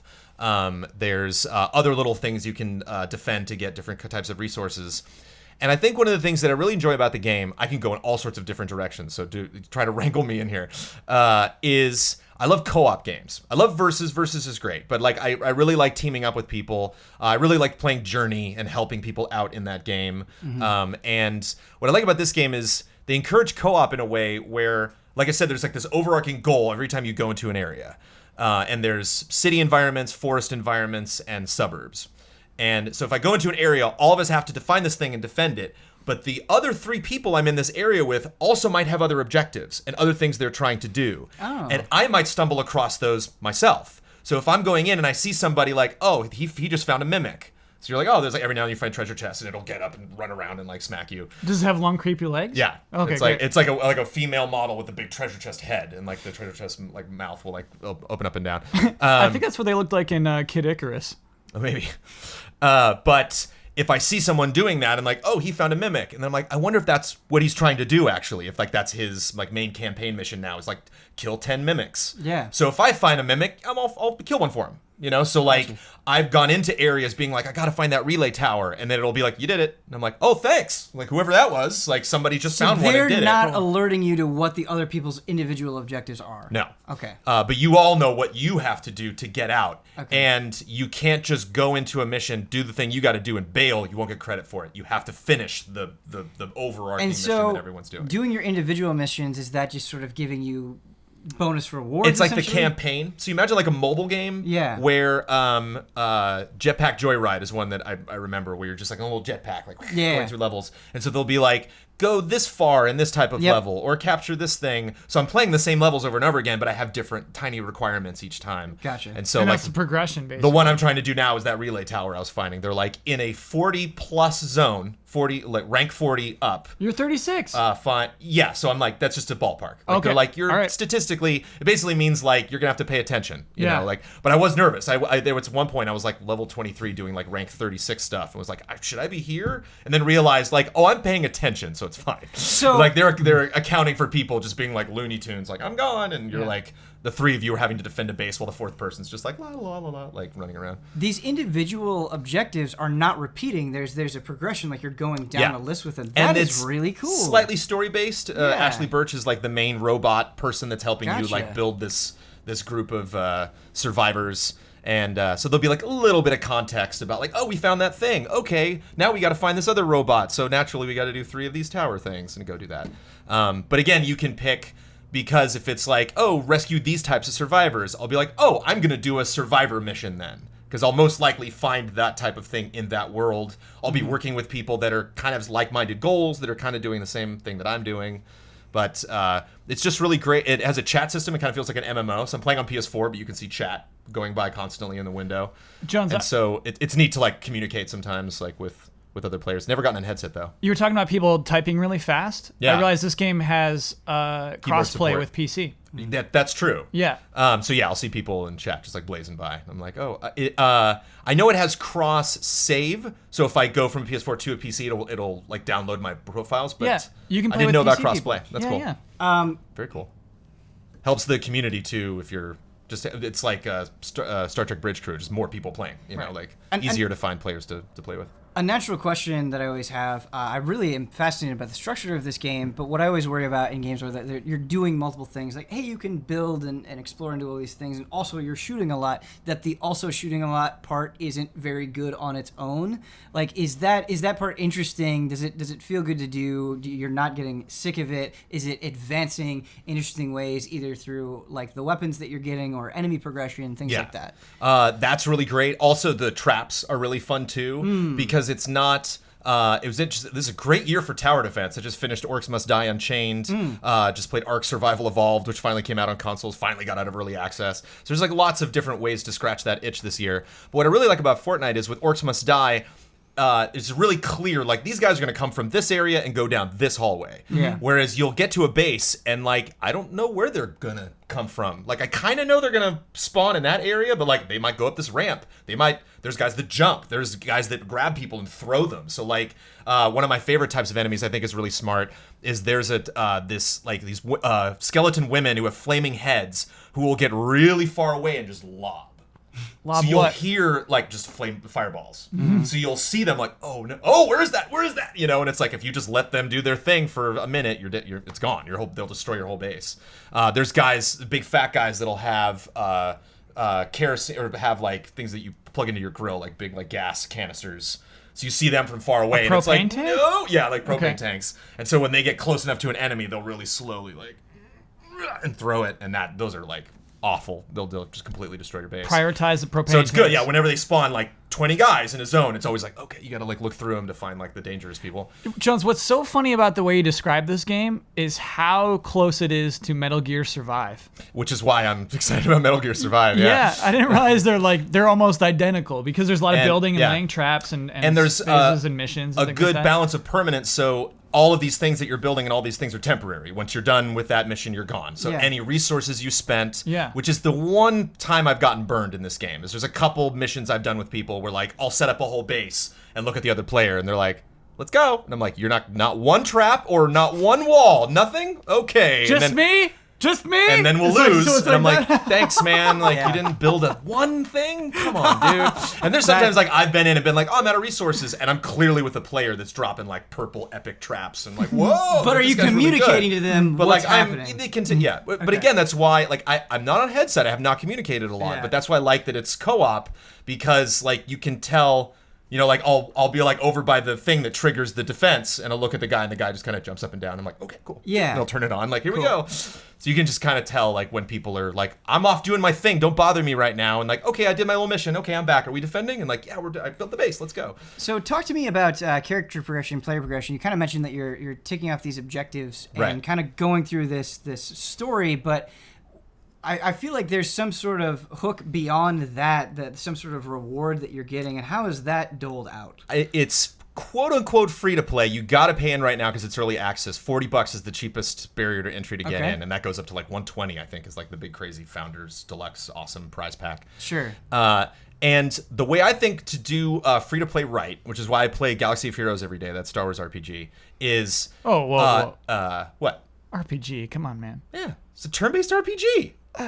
If it doesn't have a story, it's still a role-playing game. Oh, You can have a the role-playing term game without a story. RPG has become this huge You umbrella. can do it. You Yeah. have a role-playing game that doesn't have a story. Kyle. I'm ready for a HOTTAKE right now. The context of it is that you are going to like an arcade room and you are playing a game within the world of Star Wars. What is your issue with this? Let's just address this right now. What is your issue with what That's how you justify A role-playing having game. like Darth Maul and Jyn Erso in the same party because it's a fictional game. We're competing. Yeah. So, And playing games is a thing that is well founded in the Star Wars universe. Playing games at a bar in a social area is also well established. but you're within not the a Star Wars character universe. progressing through that bar. You go to that same bar every day and you don't Yeah. change who you are. You don't tell. You need a story for an RPG. Absolutely, you do.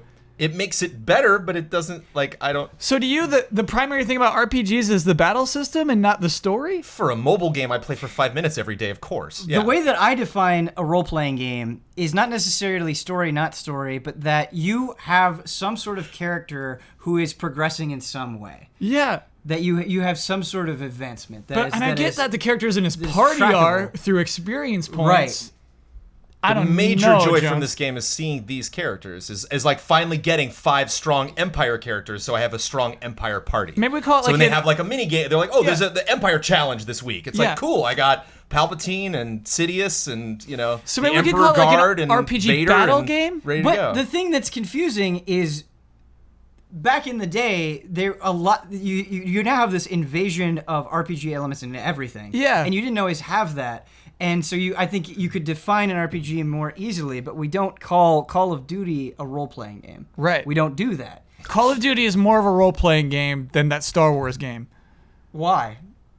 Because you're playing a role, you're going through a story. You got Not a multiplayer. I mean, that's what the Star Wars game is. It's just a multiplayer game.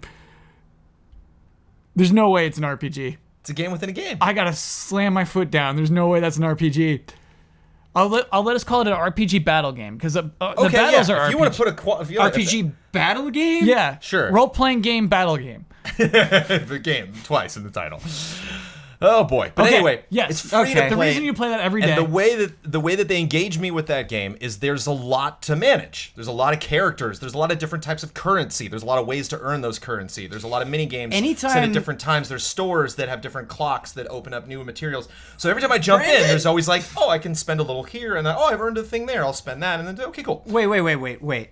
Anytime you say that there's all these different types of currencies and different things are opening up at different times, I'm just going, that seems like a pain in the butt to keep up with. There is definitely a line, Okay. But at the same time, if you have one currency and it's like, it's this, everything goes into this, then it's like, well, I don't know what to spend it on, like I don't know, like, oh, I'm always going to spend it on this one thing and I'm not going to use this other resource. And it's like, what if there are all these different modes that earn different things? And so if it's like, if like, oh, Hermit Yoda just came up, there's a new character they added to the game, so they have like prequel Yoda.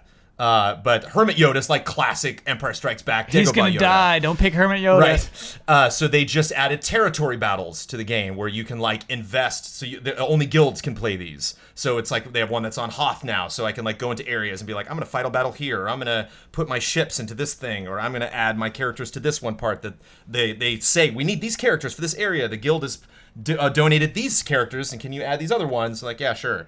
The currency from that gets you Hermit Yoda. So it's like every time they add a new mode, it's like, oh, then there's a goal, something you can reach for at the end of it. Long story short, there's the thing that you also get with multiple currencies is I get something new every day. So like if I have all these these currencies working at different rates, then if I check in, the odds are I can get something new, some little dopamine rush every day, every time I check in. Or if it's just one currency, you might go a full 14 days with nothing because you're saving up for that one thing. You're putting all of your eggs in one basket. And so getting back to Fortnite, they do that really well with not only having many things that you're managing, but the things that you're managing actually affecting multiple things. So one of the things you can collect are survivors.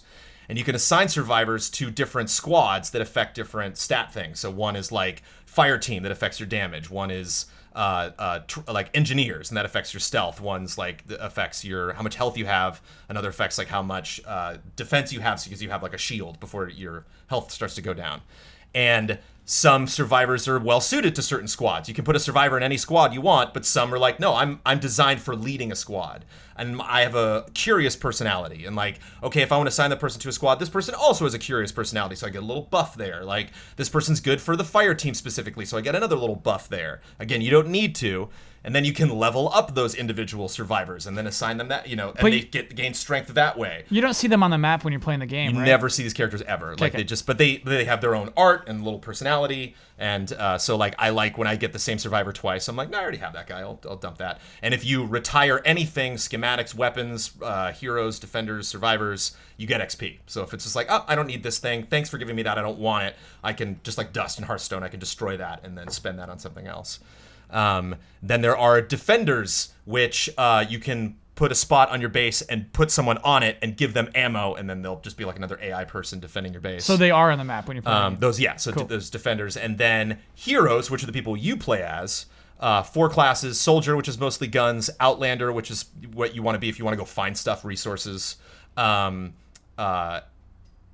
which can double jump, which is huge, so you don't have to like build a ramp if you want to climb up something; and constructors, which are good at like making sure stuff's really when they build stuff, it builds really fast, and they can like put down stuff that defends it even more. Ninja is a very selfish class. But sometimes you might play by yourself. So sometimes I might become an outlander just because I'm going to switch it to private, go into a zone, and just smack, put on a book on tape and just destroy a bunch of cars and get a bunch of like loot.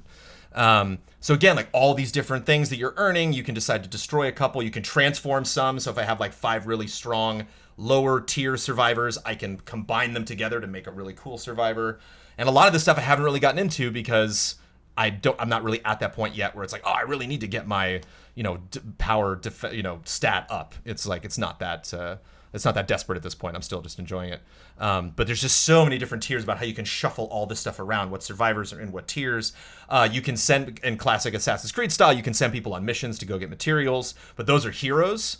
So like my hero, Survivalist Jonesy, which is hilarious, it's actually his name, Jonesy, I can send on missions, but I won't get him for another 12 hours. I can't play as him, but I can go do that really tough mission if I want.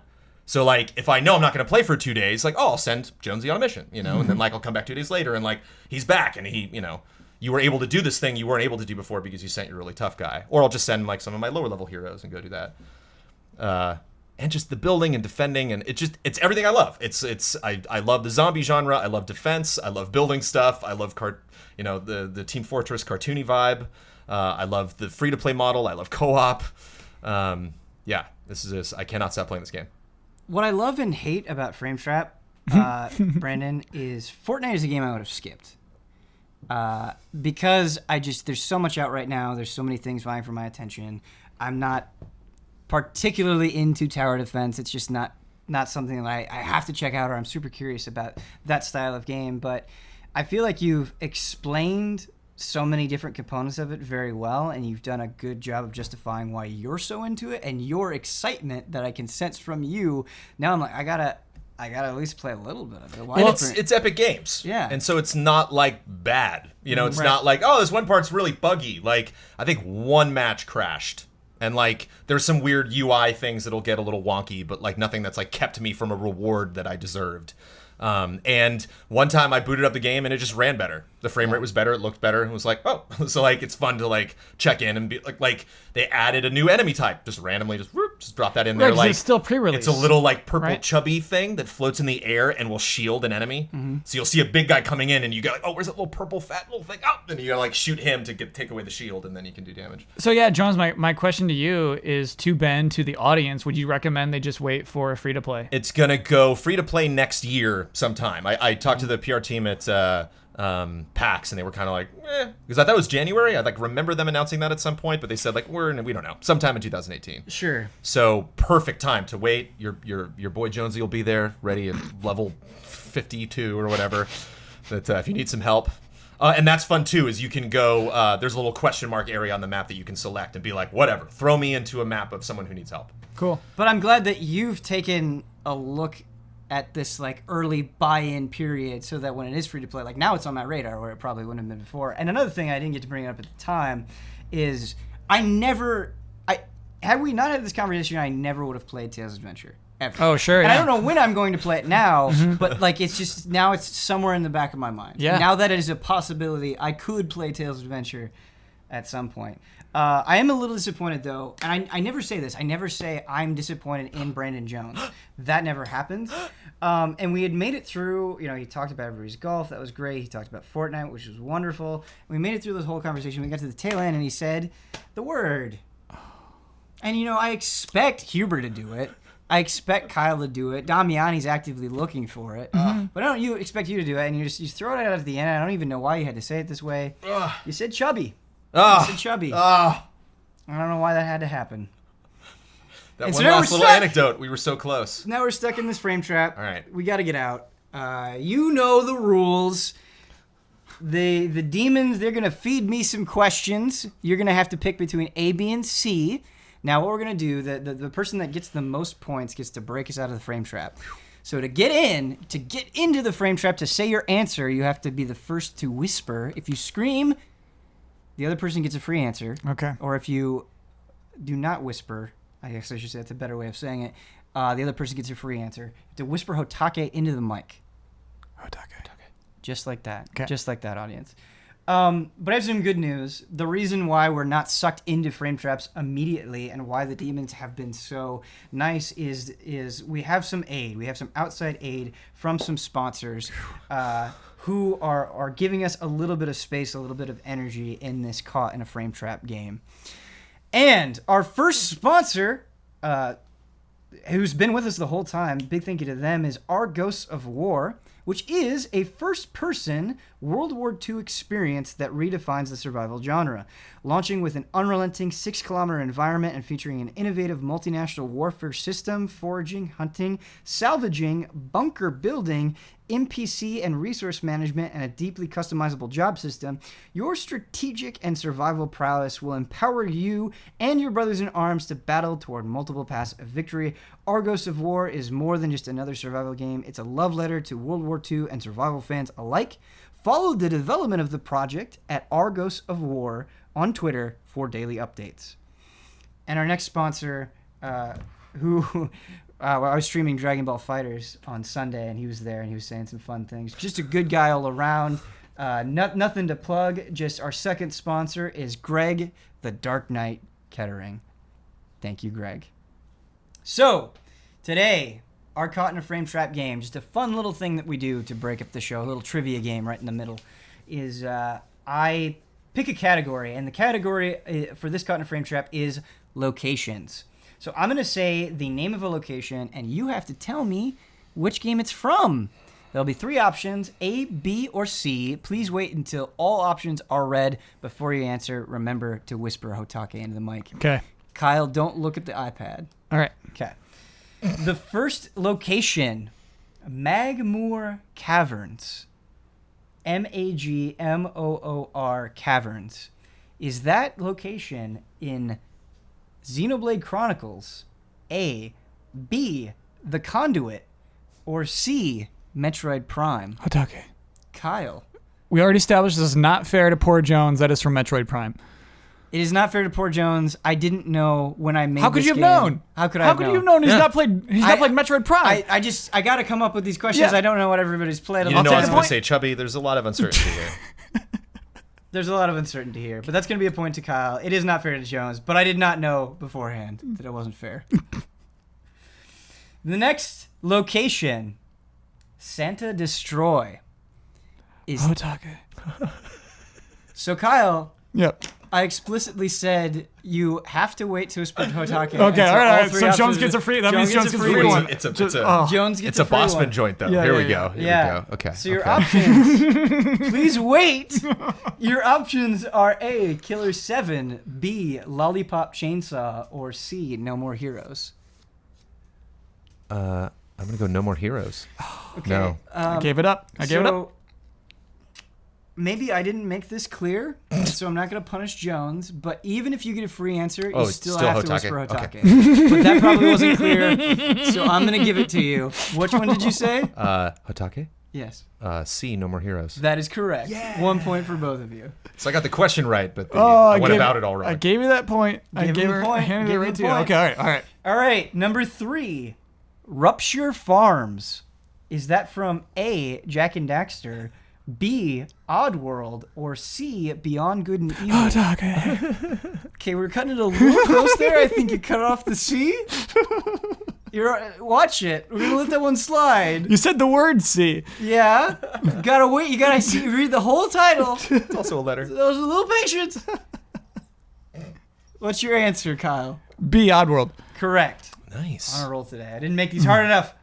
All right, number 4, Novaria. Is it A, StarCraft, B, Mass Effect, or C, Command and Conquer? Ooh, HOTTAKE. Brandon. I'm gonna go with B, Mass Effect. Correct. Nice job, Brandon. Where's Just felt Novaria? What is that? It just felt To Mass good. Effect 1. I don't know. I just looked at Mass Effect It locations. felt like a Oh, BioWare plan. man. I mean, I've played through Mass Effect. But and I don't- Jones nailed it. I Jones mean, he nailed nailed it. Okay. Yeah. Here we go. Number 5, Algol. Algol. Algol. Is that from A, Phantasy Star, B, Grandia, or C, Suikoden? HOTTAKE. Kyle. That is from Grandia. Incorrect. Goes to you, Jones. HOTTAKE. Okay. That is from C, Suikoden. Both wrong. No one gets a point. Fantasy Star. Fantasy Star. So you are both tied. Okay. We could do a joint break out of the frame trap, but I would like to introduce a new element to the show. Ooh. I will come up with a location on the fly. Okay. I will not give you multiple options on it. All right. This is the tiebreaker. Sudden death. I have to think of it first because I'm coming up with this on the fly. All right.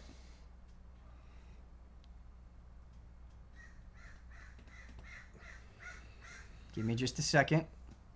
Wait for it. Wait for it. Wait for it. I thought of one, but then I realized Jones has an unfair advantage with that. Oh, okay. I see how it is. Yeah, I was gonna do a Warcraft zone, but Kyle Yeah. wouldn't. No, yeah, that wouldn't Kyle- be fair. That wouldn't be fair to Kyle. But what No, it yeah. would have been fair. Yeah, you know. Would have been fair, I guess, in the sense that the Metroid one wasn't fair to Brandon. HOTTAKE. World of Warcraft.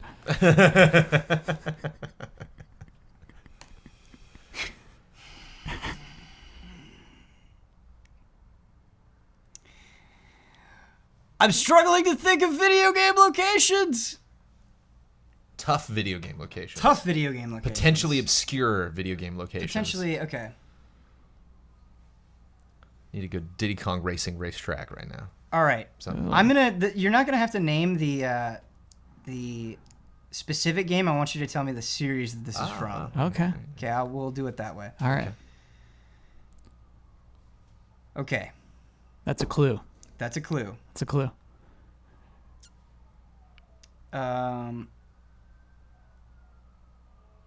The name of the planet that I'm thinking of. So it's a it's planet. a planet, eh? It's Okay. a planet. So it's a sci-fi game. Okay. Okay. You need to tell me. I probably shouldn't even do it if I can't think of it off the top of my head. Okay. Let me just double check, but I think I've got it. I'm so tense right now. Me All too, right, so John. it's the name of a planet. Uh-huh.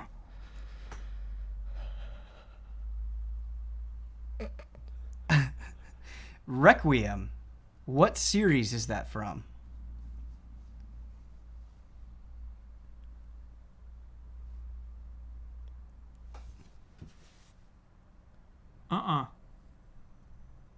HOTTAKE?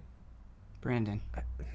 I know this is wrong, but it just feels Final Fantasy for me for some reason. Incorrect. It's like some obscure. Okay. It's like, was that HOTTAKE. Lightning Returns? Kyle. Maybe, or something? Star Ocean? No. Maybe keep guessing. It is a shooter. It's a shooter. Halo? No.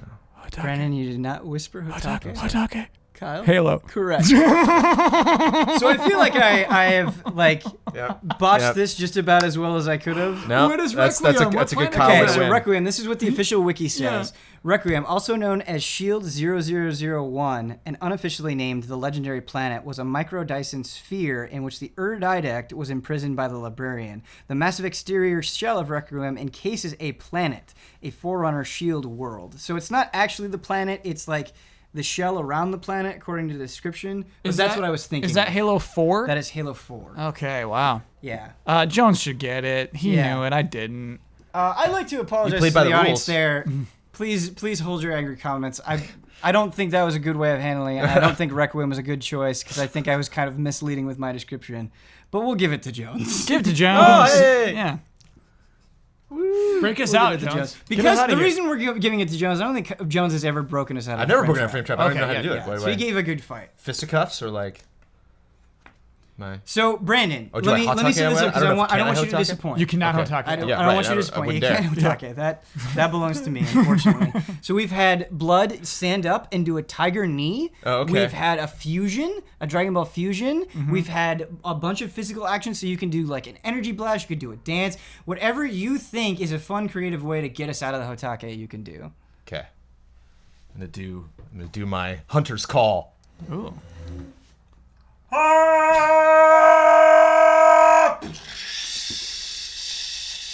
Well done, Brendan Jones. What is the hunter's call from? That's like the end of Predator when Schwarzenegger covers himself in mud, just like. Oh, cool. You know. Yeah, yeah. I want roll. it to be whenever I get a text from you, it's that noise. That's what you hear. Yeah, when you're trying to find me in Monster Hunter World. Yep. Just. Oh, there's Jones. There's Brandon. I am extremely excited to talk about the games that I've been playing, and the first one that I'm getting off right away is Dragon Ball FighterZ. I played the closed beta. I've got a lot to say about it. The first thing that needs to be said, which is something that people have already said, but I can't express it enough, and I want to go into specific examples with it, is just how gorgeous it is. From the character introductions to the way that they do super moves to the way that the characters move around the screen, it looks exactly like you want it to look. But I think what really impresses me is the ways that they take an extra step, and they do this all the time. And so Android 16, one of the characters, he's got a level 3 super where he can self-destruct.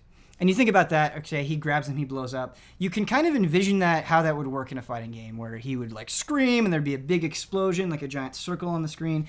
That's how you envision it. That's not exactly what Dragon Ball FighterZ does. They do in theory, but the way that they present it is amazing. So he grabs them, he's screaming his face off, the camera zooms out, and you see, like, this is as big as they could have made this explosion, it feels like. Like, it's just absolutely huge. You see nothing. You don't see the fighters. You see this tiny little arena that you're fighting in, and just a giant boom. Like, they make you feel like a god for landing this super. Like, there's so much excitement and presentation just stuck into that one move.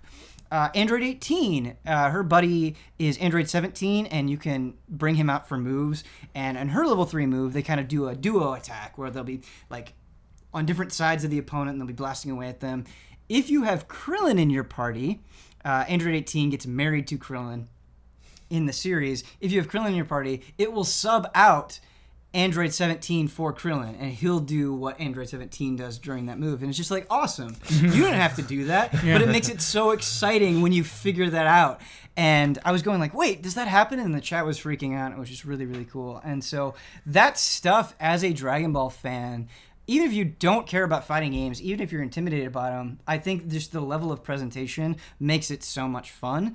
But going beyond that, I think Dragon Ball FighterZ is pretty simple to understand on a basic level, and doing fun stuff is pretty easy.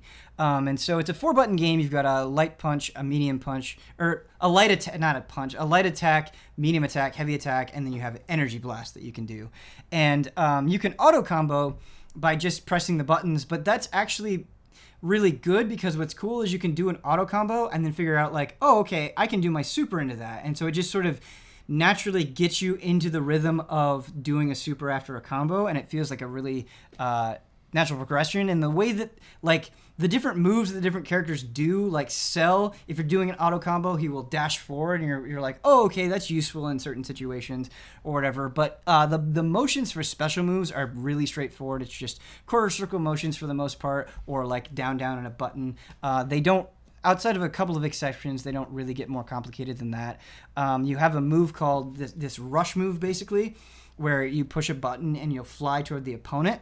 And what's great is when you're good at Dragon Ball FighterZ, you are basically, it's not like you're punching him and then knocking away and then just like slowly walking over to them or dashing toward them. It's like you're chaining combos together where it's like, okay, I'm hitting you a bunch, knocking you away, flying into you, knocking you up into the air, flying into you. And so you're just constantly chasing them down and chaining these really long things together that makes sense in a world where characters can fly and do stuff. And I saw a couple of comments in chat where people were like, hey, it seems like this game is nothing but, you know, that rush attack and super moves, and that feels really cheap. But the more that I played, I'm like, if you hear that sound and they're about to do a rush, you can just do a level 3 super and punish them, or you can teleport behind them, or like if you know it's coming, and once you kind of get attuned to the speed of the game, and it is a very fast game, it's also very visually overwhelming, which I'm going to get into in a second. You can punish that stuff. And like, though, you have this, what's basically a throw where you'll push the light attack and the medium attack, and there'll be like this green circle that'll appear. And if your enemy is within that green circle, you'll rush forward and do a flurry of punches. And so that's a good way to punish blocking and that sort of thing. And you have 3 characters at a time. You can switch between them. You can do assist. Each character has an assist. And then you can do a thing where if you're supering, you can hit the tag in button and they will come in and do a super, and then they'll be in the match, so you'll switch characters that way. And so it's very Marvel in that sense. But I was surprised with not having a training mode, with not having any sort of arcade, with not having any space to practice and just being thrown into random online battles, how relatively easy it was to pick up, but I still felt like I was learning with each fight. Like, no, this guy beat me because he was using like the right moves at the right time, or he was doing like a good high-low mix-up, or he was waiting for me to rush in and then punish me. And so I felt like I got all of that fighting game goodness, but it wasn't hard to understand the buttons that I needed to push to do stuff, which I think is really, really cool. I had a question about countering. How do you do counters? So you can do counters. There's like a you can reflect missiles and you push back and then the energy button and you can reflect projectiles back at them. Cool. So that's how. Okay. Yeah, and I didn't actually do it, and so I could be wrong on this. Chat was telling me that the rush move you can actually reflect. You can parry that as well. Cool. But I didn't actually do that myself, and so I can't confirm that. But you can reflect projectiles, and I've said this before on other coverage of DB Fighters, but it's so awesome how much the environments are affected by what you're doing, not in a mechanical sense, but when you're like reflecting projectiles that you'll shoot them off and it will like puncture a hole in the building, and it's like, oh, I'm having an impact on this. Like our fight is changing. And supers will just wreck the stage. Yeah, right. And just oh my god, just the transformations, like when you turn into Gold Frieza, when you like the way that it starts at her feet and then goes up, or not her feet. I used to think Frieza was a girl when I was a kid. I realized that Frieza is a dude, but I still make that mistake sometimes. The camera's panning up Frieza, and like right when he gets to the arms, he like goes like this, and just the things that he's saying, and then Goku doing the instant transmission Kamehameha and turning into a level 3. It's awesome. The one complaint that I have, and it didn't kind of come up until the end of my time with the beta, is you can, like I was saying, chain together supers. And there was a moment, and I've seen video of this as well, people were linking to me on Twitter, but I actually encountered it, where like I was chaining together supers and my opponent was chaining together supers, and like the camera was like kind of a little jerky, and there was so much happening because everybody was casting their supers that I had a moment where I was like, I don't even know where I am. I don't even know where my opponent is. Like, I have no idea what's happening, and that seems like bad. I think you can have like 6 supers like happening at the same time. Right, and I love the chaos of Dragon Ball FighterZ. I love the speed, but that was a moment where I was like, there is too much going on here. Like, I need to at least be able to figure out where I am on the screen. And so that's something I'm a little bit worried about. But yeah, Kyle, as a Dragon Ball fan, do you have any concerns, anything that you are curious about in terms of the fighting? No, I mean, basically, I think the pursuit button is what makes it a different fighting game. Yeah. Just this idea that there's a button you can use to close distance at any time is really cool. And also that there's a fireball button. That you can just press the key button and just either shoot something out, as opposed to doing any sort of motion. And what's cool is even just within those 2 things that you mentioned, there are nuances within them. So the key button, I would run into opponents where they would just be spamming that and trying to play the zoning game. But the rush actually goes through basic key blasts. Great. So even if you're firing at me, if I can rush and punish and get a combo off of that. And also with the rush, when you do it, before your character flies in, they back up a little bit. They back up on the screen, and so you can have moments where you know your opponent's going to attack, you hit the rush, they whiff that attack because of that little backward motion that you do, and then you fly in to attack them. Cool. And that feels really satisfying as well. Brandon, as somebody who isn't that into fighting games on any like sort of super serious level or not a big Dragon Ball fan, what do you think of Dragon Ball FighterZ? Is there any way that we can get you excited about it? Well, it looks gorgeous, and it's all 2D hand-drawn, right? No. It's 3D, No, it's not. It's but 3D, it's presented from it looks like... Yeah, it's like a Guilty crazy. Gear thing. Isn't that crazy, man? Okay, yeah. It just looks outstanding, and it's cool. It's just neat that, like, we were talking about Octopath earlier. It's neat that, like, we're still in this day and age, like, doing such interesting things. Not only like making a game look like that, but in this instance, like recreating this, very popular world and characters that look like, it's kind of like the South Park game where it's just like you don't really have to imagine, with the difference between what you're looking at now and what it actually, what it looks like in the world of the show. But speaking of the show, from my experience back in the day when we would do previews and reviews of Dragon Ball fighting games, it was always the question of, like, when does this take place? Right. How much of the story does it cover? Is this something where I'm actually going to be revisiting some of my favorite moments from Dragon Ball? Or is it just kind of like, all the characters are here, whatever, it doesn't... Like, technically, this future version of this character never fought this younger version of the character, but whatever, it's fun. Is it that, or does it actually have its own narrative, or... Has its own narrative. Crazy. Not only does it have its own narrative, but they just announced a new character, like a new Dragon Ball character that was created, like they created in Dragon Ball FighterZ Android 21. That's hype. Yeah. And so that's something that they've done in Persona 4 Arena as well, where they have these characters that you know and the story that you're attached to, and then they tell this own story and they put new unique characters in it, and so it's a lot more fun to go through because a lot of Dragon Ball games, you're just going through the stories that you've known before and you know exactly how they're going to play out. But I don't know what Android 21 is going to do, and that's pretty exciting, I think. Ben, we might talk about it when we get to Marvel. Yeah. But I want to talk about how good of a thing I think auto combos are. Yeah. Because we just had a Marvel tournament this week, Right. and, you know, we're scrubs. Yeah. We don't know combos. Yeah. I love the idea of allowing people who are bad at fighting games to feel like they're still the superheroes. Right. And so I think in Dragon Ball there's like damage scales worse if you're auto comboing. Yeah. You're doing less damage. I'm cool with that. I think it's a great trade-off.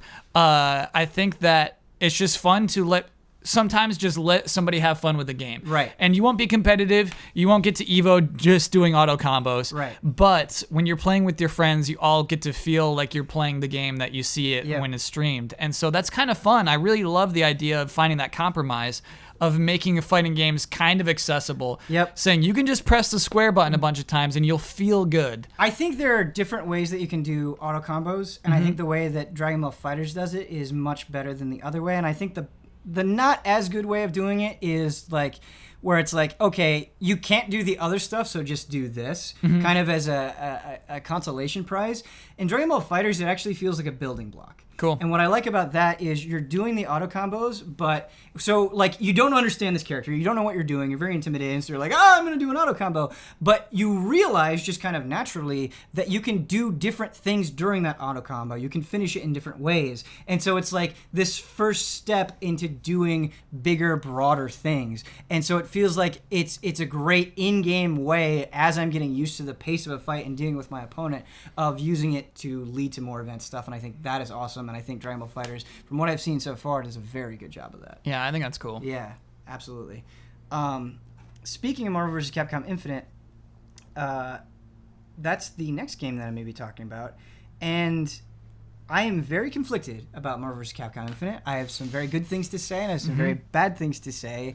Let's start off with the very good things. And that is the fighting. I am enjoying fighting in Marvel vs. Capcom Infinite. There were a lot of things that I was worried about. I was like, well, am I going to like that it's 2 people instead of 3 people as I'm used to in Marvel? Am I going to like that they don't have assists anymore? All that stuff is not mattering to me because of all of the new things that they've added that make it so good. And there are a lot of things that I could talk about, but I think the big thing is how good the Infinity Stone system is, and how cool it is. Because, so there are 6 different stones that you can use, and they all have an ability that you can use at any time, a basic ability that sort of augments, it gives you a little bit of an edge, so you have a speed stone, and at any point you can hit L1 and just dash forward, and you can dash through attacks, you can dash through enemies. My favorite. Yeah, it's a really useful tool, and then throughout the match, like a super meter, you're also building up meter for the stone, and you can activate the Infinity Storm, I believe it's called, and it's basically once you have enough meter, you can pop that, and you get a super powerful thing. And so with the Speed Stone, you're much faster, you're much quicker as a result, and there are a bunch of crazy combinations. So the Soul Stone, you can steal life. Like its basic one is you can whip out this thing. It's like a whip-like attack, and if you connect with them, you'll get life back. And if you use it well, you can actually get a lot of life back from it. And so if you're playing a fragile character or life is something that you're worried about, it's a good way to kind of augment your team. But the kind of the storm part of it, the super part of it, is what's most interesting, because if your other teammate is down, you'll actually revive them, bring them back to life, and then you'll be controlling both of them at once for the duration of this Infinity Storm, which is just absolutely crazy. Like, it's a crazy thing that you have happen in the game, but it doesn't feel completely broken. It's like, you know that they're building up to it. You know when it's going to happen. You have your own crazy thing that you can do. And that's what I like about the stones, is I feel like it really comes down to the 2 people that you're bringing into battle, like and what you're going against. You're like, what stone do I want against this composition? What weaknesses am I going for? What am I giving up by choosing this stone as opposed to others? And so it really is this super deep layer of strategy, at least right now as I'm just learning the game. It's really interesting for me as I'm trying out different characters, seeing how those different teams respond to different stones. It's really, really fun. Now, the caveat of that is I haven't been playing online. As we're recording this, the game isn't officially out yet. So we might get out online, and then once, a bunch of people are playing it, they might find like, okay, these stones are clearly better than the others, and everybody is using these couple of stones. In which case, I feel like that strategy element that I'm enjoying right now won't be as good. But I think the stones are really good. And the stones, I think, lead into probably the best part of Marvel vs. Capcom Infinite. And that is the freedom that you have with combos. I'm like, as I'm going in training mode, I'm asking myself, hey, I wonder if this works. And I'll try it out and it'll work. And like most of the things that I'm trying, it's like, oh no, this does chain into this. And so I feel like just kind of naturally, without having to master these like lists that I find online, I'm just sort of experimenting and trying different combos, and most of it is working. It seems like there was very much a clear effort in Marvel vs. Capcom Infinite to give players a lot of freedom with the combos that they're doing and make it really fun to do as a result. It's like, hey, you want to experiment? A lot of that stuff you're trying is probably going to work, and it's probably going to be really cool. And just like with Dragon Ball FighterZ, I think for a newcomer's perspective, understanding these systems, doing these things, activating the stone takes one button. Activating the Infinity Storm, I believe is what it's called, takes two buttons. A lot of these special moves are just quarter circle forward motions. A lot of the supers are just quarter circle forward and two buttons. And so on a basic level, in addition to the auto combo, which Marvel vs. Capcom Infinite also has, it's pretty easy to pick up, which is cool. And the characters are fun, man. Like, Gamora is an absolute blast. She has this big sword that she's swinging around. She's spinning up in the air. Jetta's also spinning all over the place, throwing these things out there. X is really, really fun. A lot of X can do, so he can charge up this basic blast, but then after he shoots the blast, he can like slide into the opponent. He can flip up into the opponent. He can jump backwards, so he can do all of these different things. The characters are really, really fun. I wish there were more crazy oddball characters like Jetta. A lot of the roster we're seeing is the same, are coming from previous Marvel vs. Capcom games, which is kind of a bummer. And so I wish there were more oddballs, but what's there, I've had a lot of fun with. Now I want to get to the bad part of Marvel vs. Capcom Infinite, the part that I am having a hard time letting go of. And I played through the story mode, and it's not that long. It's a few hours long, but it felt like an eternity. I had like almost no fun going through the story mode. I feel like it failed on all the levels. So like it wasn't fun fighting people in the story. It wasn't fun listening to them interact. The story itself wasn't fun. Like, you have this game where you have these characters from these different universes coming together, and you're fighting Ultron Sigma, this fusion of a Marvel bad guy and a Capcom bad guy, and I feel like they just made it as boring as possible. Like, not only do they do a pretty poor job of justifying why all these things are happening, there's no joy to it. It's like they get these characters together, and you can almost see the writers going like, oh no, we have to tell a joke here. Yeah. Like there's no sense of timing, and lines that could have been funny or enjoyable feel like they're just thrown in. Like there's no development between these characters. They're not really learning anything from each other. They're not really bouncing off of each other in interesting ways. It's just Frank West saying the I've covered wars, to like fit that line in there. Oh yeah. But it doesn't come at a good time. Yeah. It's just like, oh no, we gotta put that in there. And they spent all this time talking about why these universes are colliding, why Ultron Sigma is doing all this stuff, but they don't spend any time like giving you a reason to care. It's just like the what and not like the why or any emotion attached to it. So that part's not fun.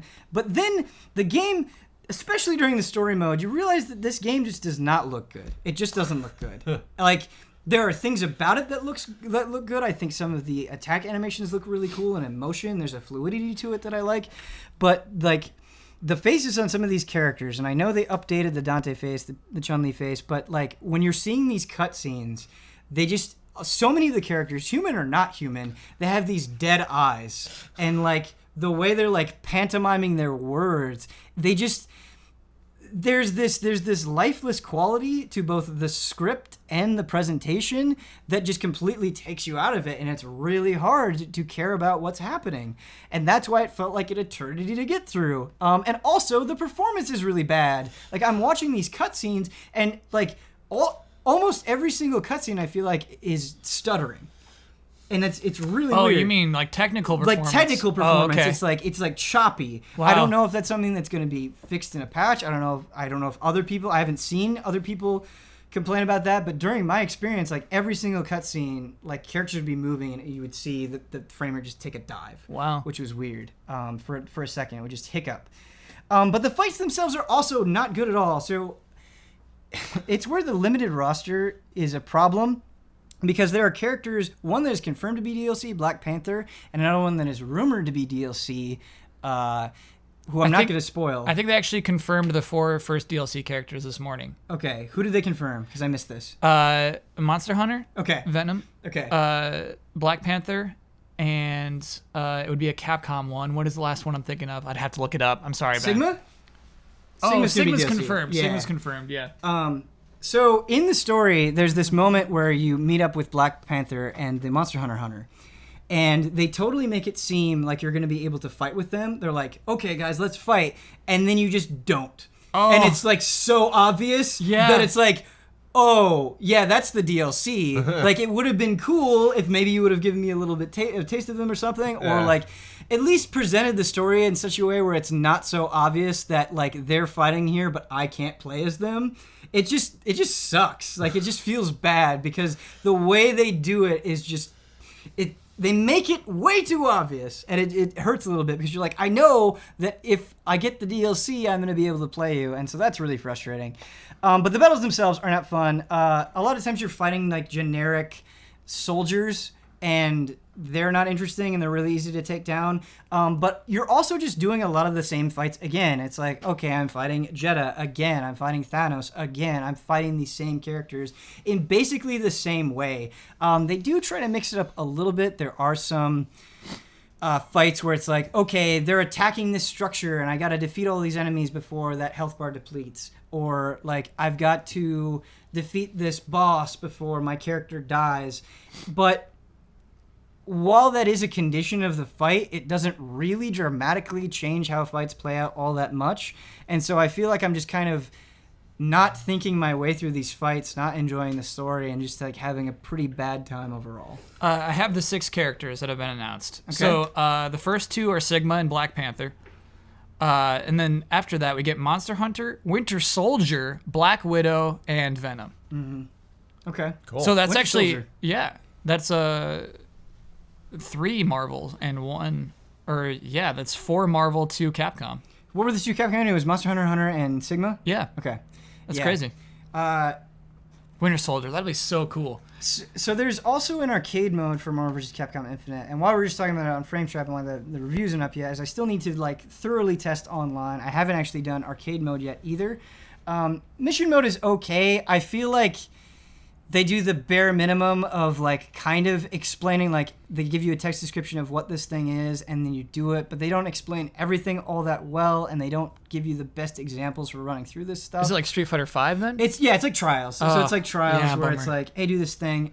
They're all pretty easy. They're easier than some other Trials and some other games that I've done. But yeah, not a great method of teaching. And so I'm torn where I've gone through the story and I just didn't have a good time at all, but I enjoy the fighting itself. Yeah. I have a question. So in the story mode, does it teach you, does it stop for a moment and say, this is what an infinity storm is, and here's what it does for you? Kind of. What's really frustrating is you have, like, what I would argue is the quintessential edition of this game is the stones and what they can do. Yeah. They don't give you a stone at all to play around with until way too late into the story. Oh, like you feel like you'd have this intro and then they give you the stones and then you have a fun way of going through them. No, like the way they implement the stones is like really haphazard. They don't do they do explain it. They do explain what it is and what you can do with it. But again, I feel like they could have done something more creative with the stones. Like, okay, to beat this enemy, you're going to have to use the stone this way and something like that. Yeah. Like, I don't know exactly what it is they could have done, but I feel like they just throw it in there. They throw it in there too late, and they don't like, what's funny is the stones are a huge part of the story. Like, you're going around and you're collecting these stones, but Sure. even as you're going around collecting the stones, there are moments where you can't use them, even when you have them. It's very strange. So, yeah, very bummed by the story mode overall. But it's fun to fight in, and we're actually going to kind of be talking about my experience with Dragon Ball FighterZ and Marvel vs. Capcom Infinite. We're going to be talking about that. We're going to be talking about how the game looks and features during the HOTTAKE. Great. So we're going to be getting to that. It's a little sneak peek of that. The last game that I want to talk about, this will be brought up on multiple frame traps. This is just a taste right now, is Divinity Original Sin 2. Yeah. And I have nothing but overwhelmingly gushing praise for Divinity Original Sin 2. It is a game. I'm reviewing multiple things. I wish I was just reviewing Divinity Original Sin 2 because that's how much I'm enjoying it. My caveat here is I'm not very far along. Part of the reason I'm not very far along is because I feel so compelled to just comb over every little part of the environment because of how enjoyable it is. Cool. Divinity Original Sin 2, it's hard not to speak into hyperbole because when I think about what I care about in RPGs, this is ticking all of the boxes. And I want to talk about writing and how it presents its characters and how it makes you immediately invested in what's going on. So you start in this ship, right? And you have this collar on you. You're basically a captive. You're trying to figure out what's going on. So they're throwing you an interesting scenario right away. But as you're going through, you realize that the people that you're going to interact with through the story, they're also all on this ship. Mm-hmm. And you can talk to them. And what's cool is how these characters, who are extremely well written, extremely funny, who have very interesting backstories that they do a good job of giving you a little taste of, but not so much that you don't want to spend time getting to know them. You want to spend time seeking them out. Is how they'll respond to you depends on who your character is. Mm-hmm. And so I picked a character known as the Beast. And I would have, because I picked this character who exists in this world, who already has a story, who already has done things, I would have specific Beast options.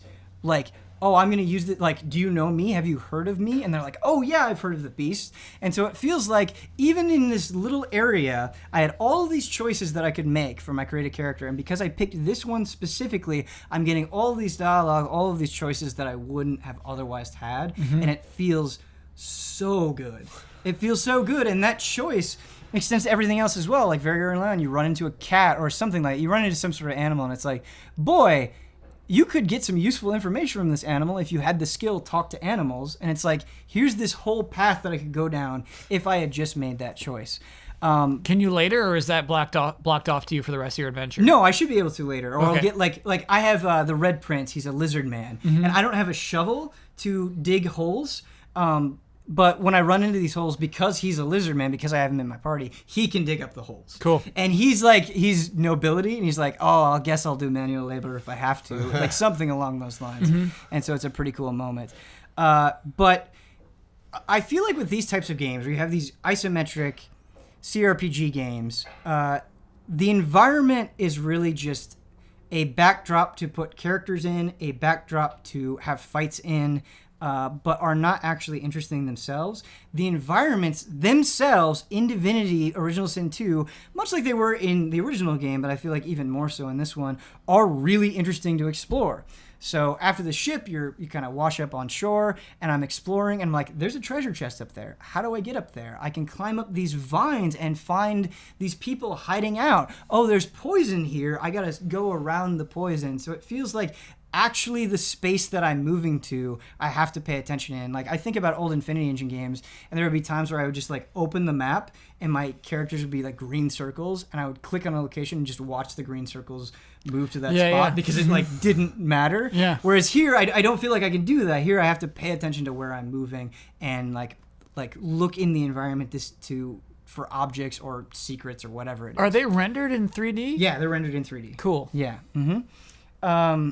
And combat itself is also really interesting. I feel like I have a little bit less to say about combat just because it's so similar to Divinity Original Sin. And a lot of what I'm going to praise, I would also praise about that game. But basically the way that it works is it's turn-based and you have action points.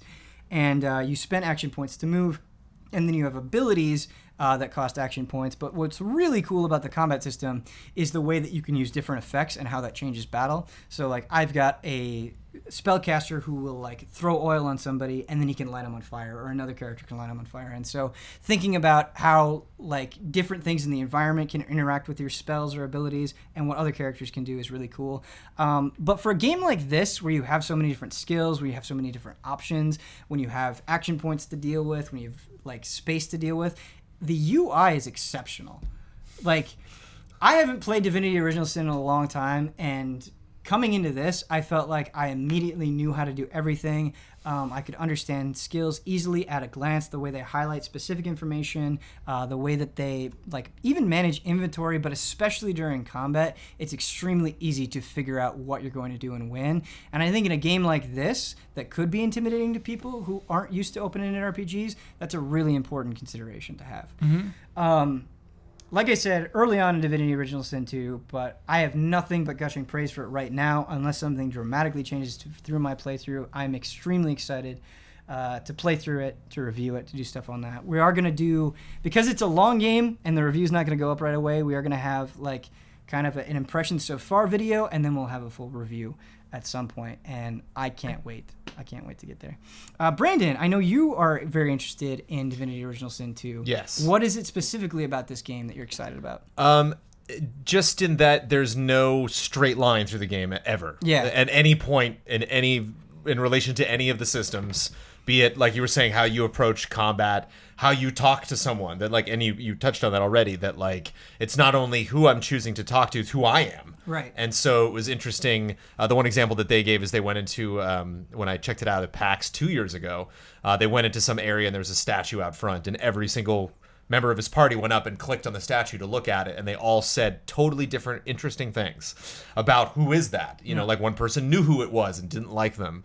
I hate that guy. He killed so many of my people. Another person was like, well, I'm related to that person, and you know, so that I'm from this town, and so I know who that is. And one person was just like, the guy looks strong, whatever, you know, like there's no relevance to me. Sure. So like in every instance, understanding how everyone adapts to that, the distance, especially when you're traveling around the world, getting the vibe that like this person's home, this person's very far from home, this person doesn't care, doesn't have a home, you know, and like that's the kind of stuff that I've played a lot of RPGs that I've really liked, and I've kind of added that flavor myself just by remembering those things and being, I'm going to put these 4 characters together because they're brothers, and I think I'm going to ship these 2 people, and, you know, like, I kind of want this dynamic to work just for me. I'm not getting any sort of response from the game that it's working, you know, but like you were saying, like to actually get those moments, to get, you know, characters that are familiar with each other. Jones, who are you shipping, man? We got to touch on that. Well, like Final Fantasy VI, like putting Locke and Terra together. Like, nothing happens. They're not going to say anything to each other in combat, but like, you like to imagine them something's like brewing there, you know, or maybe Locke and Sellers, or Edgar and Terra, or, you know. Brandon, you made me think of a really good way of You just set up a love triangle. Yeah. But go ahead, Ben. I feel like in a lot of RPGs that I play, or not just RPGs, we can extend this to a bunch of things, where decisions are really just flashpoints, where the vast majority of the game, I would say 90% of the game, it's going to play through relatively the same way through everybody. It's like, you got to go through these locations, you got to kill these enemies, yada, yada, yada. And you'll have moments where you can deviate and have a path. Whereas I feel like in Divinity Original Sin 2, at least the very convincing illusion that they bring up is like, so many of the conversations that you're having can be completely different. Mm-hmm. So many of like how party members respond to you based on who you are and the decisions you make. Like it feels constantly evolving and like very minute in a way that a lot of games promise. A lot of ways that they put on the back of the box, like your decision matters. I feel like this really takes that to heart and makes it a core component. So it's not just like these big scripted moments where you're making these decisions. It's the most mundane things. It's like, no, we're going to make how you're moving through this world at every possible turn that we can manage feel unique to you. And I think that is just so incredibly impressive. It's not all voice acted, right? It is not all voice acted. I was trying to think of what kind of compromise you would need to make it this flexible, and I guess that would be it. Right. So Divinity Original Sin, one of the complaints that was levied against it is like, hey, the voice acting is really good. We wish there was more of it. Mm-hmm. They released an enhanced edition that did have more voice acting. From what I remember, again, my memory of Original Sin is a little bit hazy, but from that vanilla version, of Original Sin, there's a lot more voice acting in 2. And the voice acting is just uniformly excellent. Like, all of these characters are really selling themselves. Like, when you have that Red Prince who's stuck up, it's just fun based on the quality of the writing and the way that he's sneering at you, calling you his slave. You're like, you are just a pleasure to interact with. And then he's got to dig the holes. And then he's got to go, like, yeah. because of things that you do to kind of change his viewpoint. Yeah, that's cool. It's really cool. Kyle, I know I'm not saying this as a slight or to, like, generate hubbub amongst the comments or whatever, but I know you're not, like, you don't particularly gravitate toward PC games. Yeah. However, Divinity Original Sin 2 is coming out on console. Yeah. And I hear you talk about so much about how context matters, how storytelling matters, how characters matter. This game just has that in spades. Do you think it's something you'd be willing to give a shot, at least maybe co-op? Maybe. Ben, it's not just the controller in my hand, it's the perspective. Oh, okay. So When you don't like that. Yeah, there's That the type of strict perspective, top-down. sure. Yeah. I mean, maybe, though. You know what I mean? Like, everything you talk about is so fun. Yeah, I mean, It's just, like, when a character's talking, I want to see their face. Sure. I want to see that. I want to see these things exchanged. I want to be down up in that. And I so think it's that's always fair. so weird for me to be so distant for moments like these. I get that. I think that's a totally understandable perspective. I mean, you're seeing portraits of the characters, but yeah, you want to see them emoting. You want to see their facial expressions on that. I get that. I think that's fair. But we're Worth at a that shot. point of the podcast. Oh. That special point. The point that gets me excited. The point that either makes or breaks the show. And what's exciting about how... Oh, I almost said it. What's exciting about this part of the podcast is I don't know what's going to happen. I don't know if it's going to be a great conversation. I don't know if it's going to be a mediocre one. I just have a topic, and we see how it evolves. And that topic for this week's HOTTAKE is this. And it was prompted by my experience with Marvel vs. Capcom Infinite and Dragon Ball FighterZ. And there are times where I just had to admit to myself that, boy, Marvel vs. Capcom Infinite right here in this moment is just real ugly, and it's distracting me. It's kind of bothering me. But the fighting is really good. Yeah. And you see this comment a lot of times in a bunch of different places where it's like, hey man, it's a fighting game. As long as the fighting is good, that's the only thing that matters. Yeah. So basically, in this specific instance, with fighting games, if the fighting is good, is that all that matters? And B, a lot of times people will say gameplay is most important, and I know this is a tired old conversation, but in the context of Marvel vs. Capcom Infinite right now, as it's applying to this game right now, how important is it that a game looks? Extremely important. Why? Extremely important. Okay. In a fighting game, you will have your characters, and the characters themselves are so much more important, I think, than their moves. And I realize when you get to a technical level and you get to an esports level, you're losing that attachment to the characters themselves. You're losing that attachment to just like, oh, I think this character looks cool and I want to do cool things with this character. They're thinking of hitboxes and things. But I think when you look at a fighting game, just on a video game level, on a critiquing of what's there present in the video game, how the characters look is incredibly important. Just in what's conveyed and how the game feels, and how it feels to punch, and how it feels to get knocked out, and how it feels to knock others out. If that doesn't look good, there's no joy in any of the other things. So let me throw this at you. Yeah. Okay, so obviously it's important during the character introductions, but after a certain point when you're fighting online, most people are skipping those anyway. They're also skipping like the ending victory speeches or whatever. And so when you're fighting, it's kind of pulled back a little bit. There are so many effects going on. It's hard to like just really sit there and focus on a face or something where there are so many effects happening. And so if that's what you're spending the majority of your time doing, does it matter less? That's the gamble they took. That's the gamble Capcom took with this. They could have spent more time and money on making beautiful faces, but they chose not to. So that was like on a dry erase board. That was like ugly faces. Do we want to? Yeah, I mean, I'm just gonna put this on the table here. like you have a timeline, Jones, Constructive criticism. and you Let's have not a shoot it budget down right away. Yeah, it's crazy to me. What's weird is I think parts of the game are beautiful. I think any metallic character whatever shader they're using, whatever reflection is happening there. I think Iron Man looks better here than he's ever looked. Yeah, but the thing is about Iron Man and Mega Man specifically is Iron Man looks awesome, and then he flips that visor open. And you got that face. That's not the right face. And then even X face again. You have these dead eyes, and you're like, no, Not quite. not quite. Not quite. Like the suit looks good. Yeah. but yeah. Yeah. So it's hard to say they invested wrong.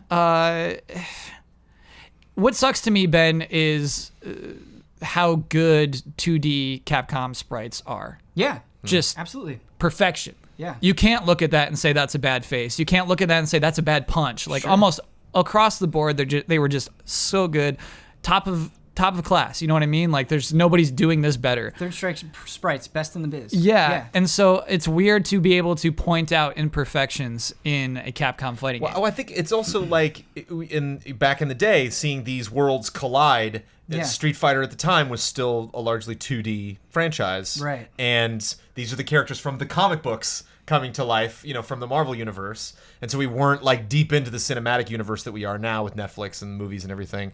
And so it really was seeing these characters meet. It was like, oh my god, that's Captain America and Ryu like duking it out. That's cool.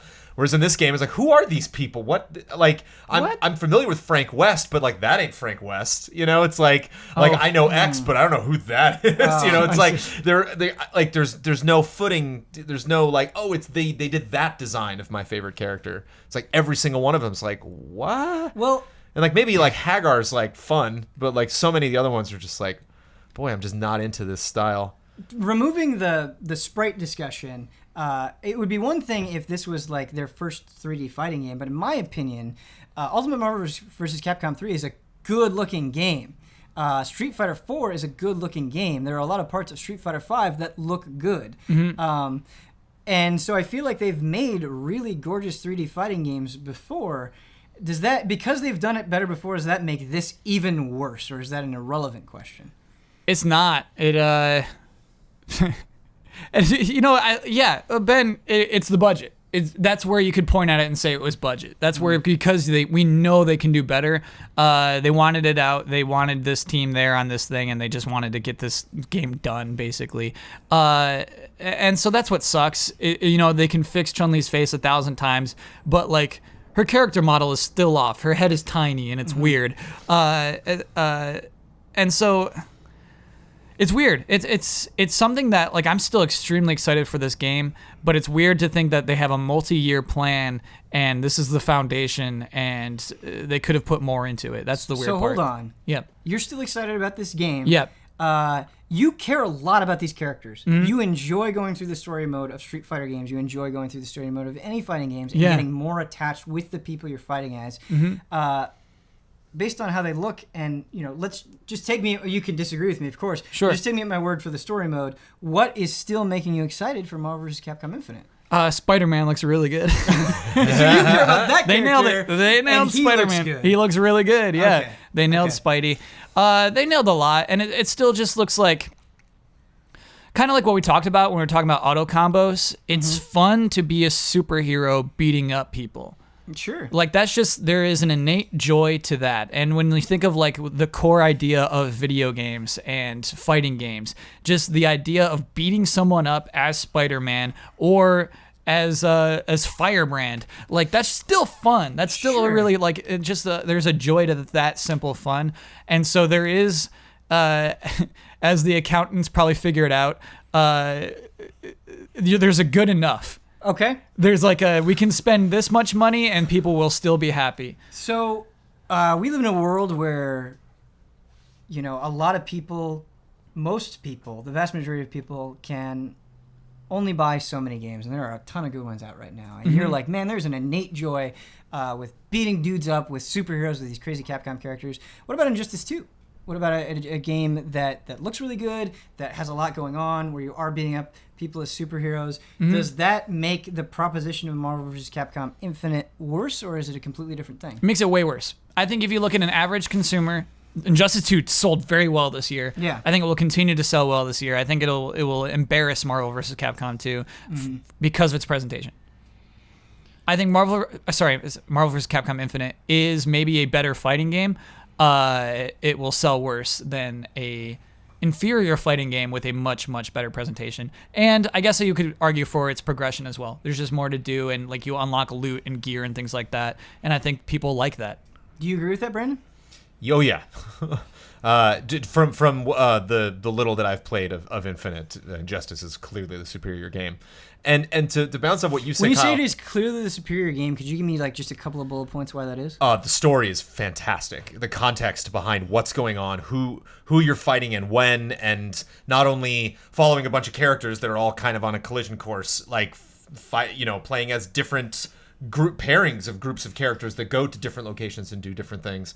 And even when the two Flashes or like Flash and Green Lantern would fight each other, and like, oh, they just happened to stop right in front of that movie theater that we've been to before. Like, even in those instances, I was like, that's fine. Like, I think in trying to come up with my answer for the question that you threw at Kyle of why would you still be interested in Marvel vs. Capcom, as someone who's not that experienced, does not have a long history and a pedigree with fighting games, if I can pick at least two people that I like, at least like one or two fighters that I'm like, oh, I feel this person feels good. And a lot of times, like, I love me a good bow and arrow in any game. And like, I was surprised that like Green Arrow in Injustice, I was like, no.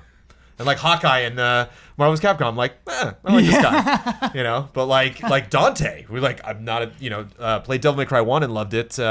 But didn't really play like some of the later games of the franchise. Love him in that game. Catwoman in Injustice, like, wow, out of all the characters, just cool like naturally character, feel that, I can get cozy with this character. So, while I agree with both of you on a lot of the points, a sticking point for me is I don't think it's not just that I prefer the fighting in Marvel vs. Capcom Infinite. I think I could actually argue that it's better.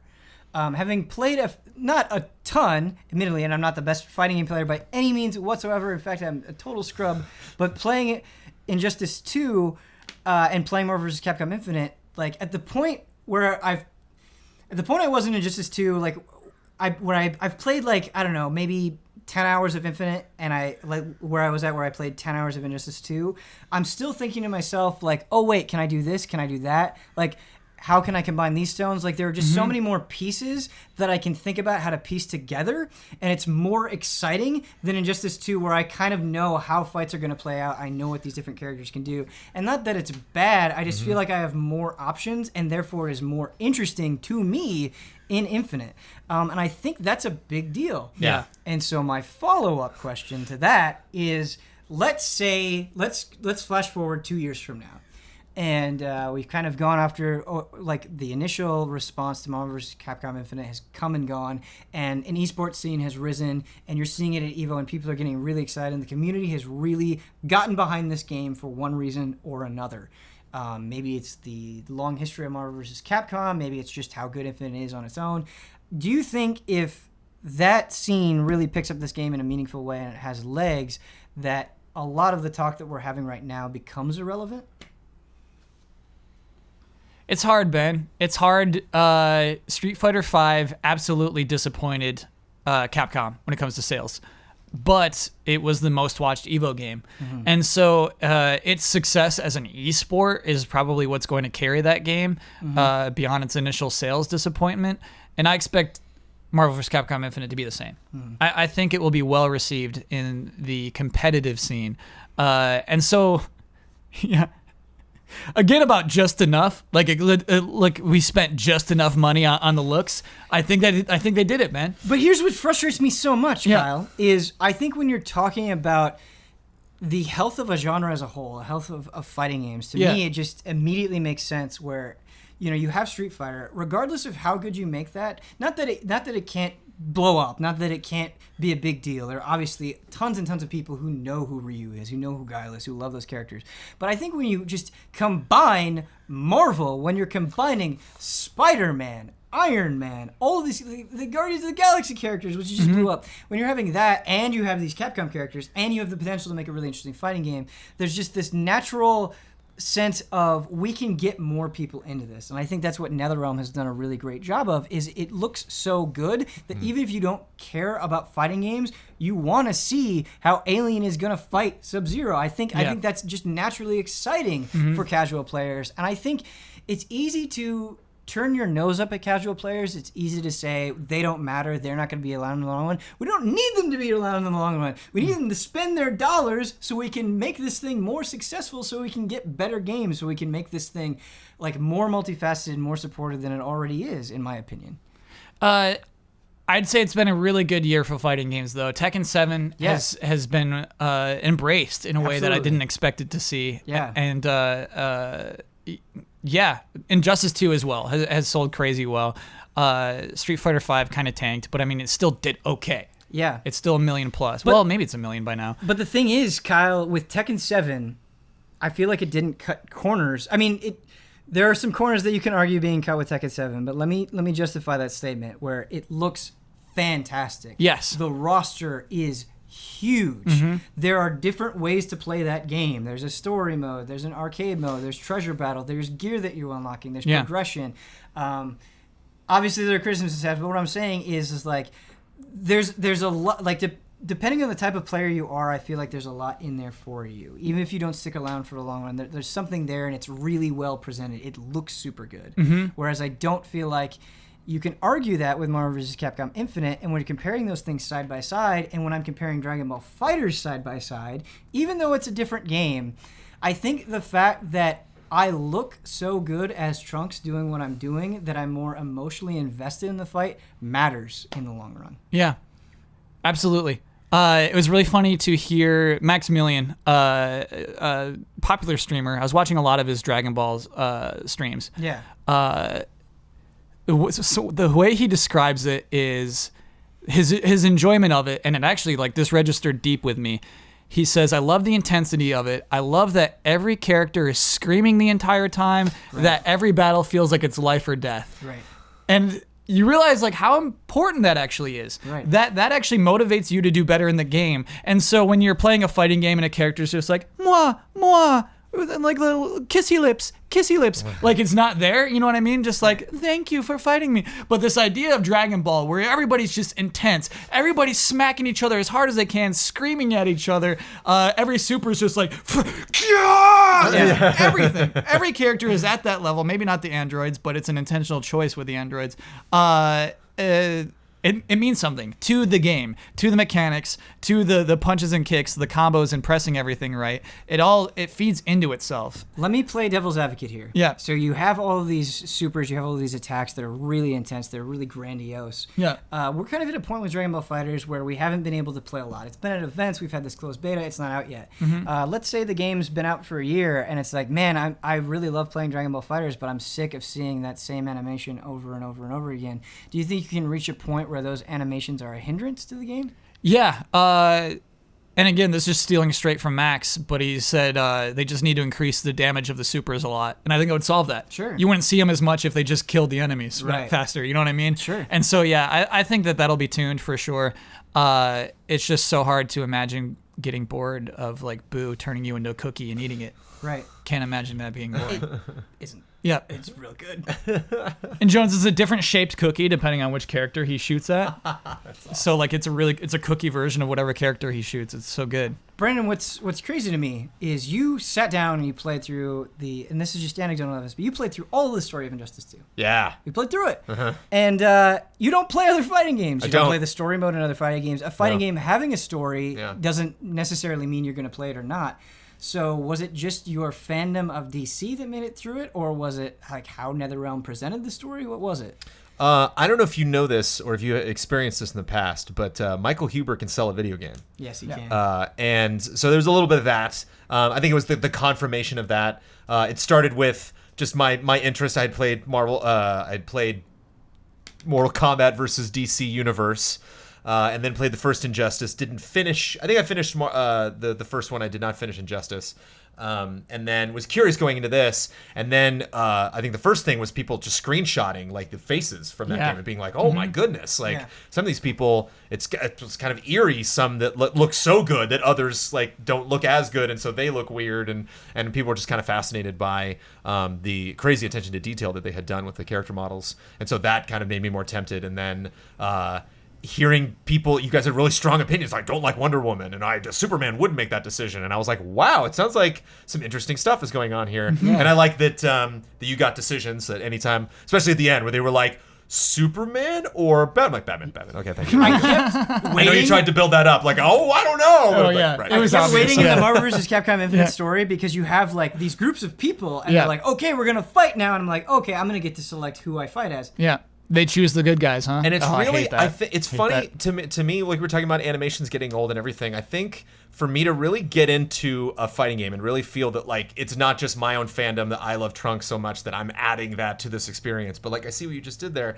Like I love that in Marvel vs. Capcom, Hulk doesn't know people's names, so when he calls that in is a Frank, really he's like good touch. camera guy, and Yeah. like Frank comes in. Yeah. and, like, Nemesis was ugly Nemesis guy? is just like bah! Like Yeah, Nemesis yeah. just Yeah. yells, you know, and like Yeah. so I love those little details. One of my favorite lines was from Injustice 2, Green Arrow and Black Canary come in, and he's like, "Oh, look, it's the brave and the bold." And he's like, "Yeah." And he's like, he's like, "I'm the brave one." And he's like, "What are you?" And he's like, "I'm not bold enough to answer." Basically, he made some comment that like whenever the two of them were there, they were always kind of like joking at each other. Like when Bane came in, he's like, "I'm gonna snip your tubes." And Green Arrow's like, "Ooh, like harsh." It's like, Oh, yeah, no, yeah. that's not what I mean. That was the It's like, story mode. That was wow, the- you yeah, know, yeah, yeah. like just little lines in there. But I'm like, even that just is the- funny. the Like non-story mode banter that's between them legit is something that they would say. Even commenting, there would be fights where like they would team up, and I'm like, "What's Grodd doing here?" And he's like, "Grodd, what are you doing here?" And I'm like, "Oh, Yeah.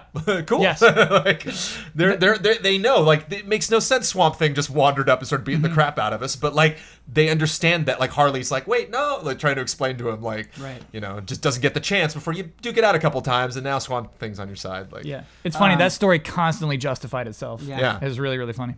And I think that's the thing with Marvel vs. Capcom for me, in that getting back to something you said, where you're like, it's kind of tough for me to attack Capcom a way this game should have looked. Yeah. I have no problem with that. This game should look incredible. You can't. I think in 2017, You're right. you can't stroll up and drop Captain America in a game and be like, yeah, but the visuals not so much. It's like Right. this is the wrong year to make that game. Yeah, I Maybe completely agree. after the Marvel bubble bursts and we're just so sick of the movies and everything, we're just please end it. And like maybe Vertigo Comics comes up or something. Like if there ever is the possibility that sometime in the next 20 years we could like not be as crazy about Marvel as we are now, and then Capcom comes forward and really does weird stuff. Really is like, we're gonna make this bizarre about all these characters and how we're kind of jam all of this stuff together. Yeah. But again in 2017 to come up with just kind of like, here's Gamora. And she's like, hi. And I'm like, Yeah. no, I'm sorry. You can't just throw in Gamora there with no personality It and should like be- zero context of why she's there. It Like, should she be- handles well. It's like, you gotta have more than that. When Dante shows up on the screen, somebody that I've spent multiple games with, who I think is cool because I recall all of the things that I've done in those crazy games, the bosses that I've fought that have demolished entire buildings, huge demons the size of skyscrapers. Like when I think of Dante, those are the moments when I should be thinking of. When I see Dante on screen, I'm just like, that guy sucks. I don't want to play as that guy. That should not be my response. Yeah. That's wrong. I want to extend this out a little bit just because I'm curious. Has there ever been a time, purely because of a game's visuals, that you did not want to play it or didn't play it when maybe you would have otherwise? I've held it for about as long as I can. I have to take a research break. All right. Okay. Just Jones and I now. I'm sure there has been, but I can't. For So, the life Jones, of me think of what it would The be. fighting game example I can think of is Skullgirls. Skullgirls is really well animated. It looks really nice, but I think its two main characters have poor design. There's the one that's like in a schoolgirl outfit who has hair that's got like spikes in it. And then there's the other one who has like a hat that's got muscle arms. And so I think that if those are your two main characters, you kind of assume, okay, is the entire game girls that have arms in their hair? You know what I mean? It's like, oh, so it's a girls with weird hair game? It's like, no, those are the only two weird hair characters actually. It's like, why then? Why make those your two main characters? I think there are really good designs elsewhere in that game, but to focus on those two, which I think are just the first two that got done, I think it's always hurt that game. And the game's done well despite that, because it is fun and there are really good things into it, and the developer has constantly improved upon it, but I think it has always limited its success in just those two characters in the way that it presented itself immediately. Would you agree with that? Sure, yeah. I don't have a ton of experience there, but yeah, that makes sense. Yeah. But yeah, turning down a game by the way it looks, I do that all day long. I think that's all we ever do. I have a super unpopular opinion. Yeah, let's hear it. That I know I already have created a wall of animosity between me and a particular sect of our community that is incredibly in love with this game. This is an excellent game. I think this is a game way visually ahead of its time, but because I'm just a super weirdo who just had my own little favorites, Final Fantasy VII was weird to me. Looked weird when I first played it. And I think one of the things that turned me off about 7 was the pre-rendered backgrounds. But here's the reason why. Here's the reason why. You get into some caves in that game, and it's like, where am I going? Like, I don't know I can go somewhere until I literally try. And nope, that's a wall. Got it. Oh, like, that's why. that could be a wall, that could be a hill, that could be a ladder, that could be like. There's nothing in the world telling me how the proportions of that. Where at this very same time when I was playing Resident Evil 7, it was like, okay, hallway, wall, door, got it, window. It's very clear. You're like, playing 7 at the how time? the size is set up. Whereas like when I played 6, it was rigid but beautifully so. Like, it was just classic pixel based like role playing game. Where it was like, oh, it's very clear. Like, this is a hallway I can go around. This is a little barrier, and I'll go up that staircase there. Which is like the environments in 7 right off the bat kind of.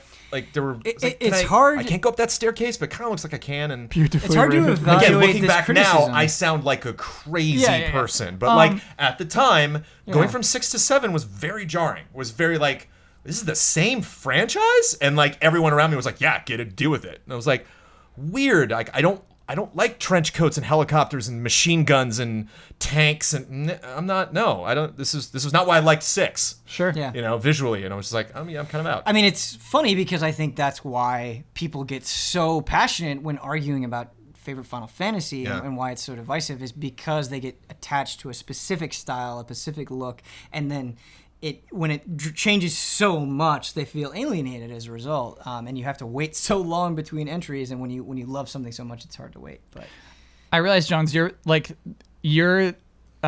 feelings back then is probably the reason why I think if you press select, it shows you the entrance and exit of each panel you're on. Yeah. And I always thought that was the dumbest thing in the world, but I guess at the time, why not? I think it's really useful. That's funny, yeah. I just don't remember any time where I didn't know what I could or could not interact with, and maybe it's just something that I didn't struggle with, but was actually a problem for people. I don't know. Oh, I love it. I love it too. I love those pre-rendered backwards. I think you also might have had more. Keep in mind, 6 was like my first real role-playing game. 7 was like my seven first, was my like, first one. Multi-character, like, whoa. And so I'm like, I love this genre now. And then Chrono Trigger, like, whoa, that was a great game. And 7 was like, is this the same genre? This is crazy. It just was. Yeah, it was just. It was so very different for me for being like the next one. So what'd you play instead? What was your next RPG after that? Tactics. Oh, okay. Probably. Sure. Yeah. I think I was like, here we get back to the 6 vibe. All right. 6 more, right? Yeah, I get that. That's funny. That's really, really funny. Kyle, I want to go back to the Skulls Girls thing real quick. Oh, yeah. Because I was hearing you through the door, and I just want to make sure I understand. Was your criticism that they weren't following the concept that they sold the game on well enough? No. Okay. Then, okay. I think that they chose the wrong 2 characters. I think the 2 characters that are presented up front, they're Ken and Ryu, are the worst designs in the game. They're like the 2 weird head girls. Yeah. No, I know who you're talking about. Yeah. No, but I really like them. I mean, I think what makes them interesting is the hair, and that's where all of the character comes in, and I think they do a good job of expressing that through the moves and the animation. Yeah, but it sets up this expectation of like, oh, so it's a weird head girl game, huh? And they're like, no, that's actually it's just these 2. See, I feel like this is a Kyle hang-up that I can't necessarily disagree with, but to me, what matters is that, like, I think that character is really interesting. I think the weird head thing is interesting. I think they do a good job of justifying it with the moveset and the animation. As long as every character justifies themselves in a similar way, whether they do the weird head girl thing or not, it doesn't matter to me. Like, even the characters that, like, the nurse girl that you were talking about, like, her animations are sick. The way that she's using medical equipment, like when she puts them behind the curtain for a move, it's like that character is still visually exciting regardless of whether or not they're following the same sort of design as this other character to me. Like the cartoonish black and white character. Oh, she's awesome. Yeah. That's your Ryu right there. That's your Ryu. You're saying they just picked the wrong Ryu. Yeah. Okay. Yeah. I don't know. I don't know about that one. Put her on the box. I think making these style choices as far as a make or break on a game is like us at our dumbest. I mean, it's just not. Again, these are not like stances that I'm particularly proud of. Oh, it was a personal question. It was have you ever personally? And like the point is the game's a huge success despite my hangups with it. You know what I mean? Like yes, that Kyle well said. And I think something that like I do want to remind the audience of sometimes. I think when you're spending, every week with us or every other week with us, and you're spending multiple hours with us. We're going to have dumb opinions sometimes. Not just opinions that you disagree with, just dumb opinions like every person has about something at some point. And some of these things are very, very personal. I think sometimes listening to us, it's like you want to hear the right thing, and that's the wrong mentality to have. It's just our thing, not necessarily. If I could be even more cynical. Yeah, please. Dumb opinions are good for business. Dumb opinions are good for business. Dumb opinions are good for business. Which makes me feel filthy to say. Yeah. I'm okay. I'm just being honest with you. Everybody. Dumb opinions are good for business. It is. Are we ready to move on to emails? Oh yeah. Okay. Here, get ready for some dumb opinions. Yeah. Okay. Our first email comes in from Carlos. He says, "Hi allies. Recently I finished Deadly Premonition. Whoa. What a weird game." Yeah. Mm-hmm. If your email includes Deadly Premonition, I'm very likely to pick it. What a weird game. The PS2 looking graphics, the awkward animation and voice acting, the bizarre twist. I loved it. Some of the weirdest and most enjoyable 15 hours of my life. True. And I thought, thank God it's on PC because this game can never be released on consoles again. Just think about it. You can't drop this game on PS4. It looks too bad. But if you remaster or remake it, it will lose the magic. It's a game that was born and died on the 360 PS3. So, allies, what other games can't be remade? I'm not talking about games that have aged well and don't need one. Final Fantasy VI is still gorgeous, but I wanted to get a PSP remake, for example. Thank you for your insight. Beautifully rigid, in fact. Yeah. I don't necessarily agree that Deadly Premonition cannot be brought out on current-gen consoles, but I like the spirit of this question. I like that can't be remade for one intrinsic reason to the game. Mm-hmm. A game of its time is what I think of. A game of its time, yeah. Maybe I'm such a hack that I think everything can be remade. Sure. Challenge me. I think of the Def Jam fighting game. Like, you can't remake it. It just wouldn't work today. You don't think so? No. Why? And Why? so I like to think that we've moved past it where it wouldn't be able to take itself as seriously today. Yeah.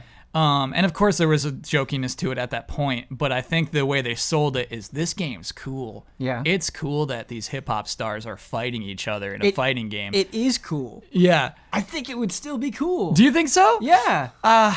It's just harder. It's just harder to sell that as cool today, whereas I think it would be ironic today. I think that would be the way you would sell it. Kind of along the same lines, I think State of Emergency would be really hard to completely remake and get people excited about in the same way that they were initially excited about State of Emergency. Has to be free to play, for sure. Yeah, I think just the general currency of you can kill people, anyone, and it's really violent. Isn't this shocking? I think just the inherent shock value of that has gone way down, for sure, for many reasons. But the Leisure Suit Larry franchise is unfortunately, I think, capped. Good point, Jones. I think we're done with That's it. a good one. But it used to be such a vital part of my life. I so look forward to every new one. The idea of just I'm a horny guy. Right. You can't make that game today. That I would expect to be dumb. Yeah. You know, if they had a bad joke, I would be like, yes. It wasn't like, ooh, that one didn't land. It was like, oh, your name is a horrible pun.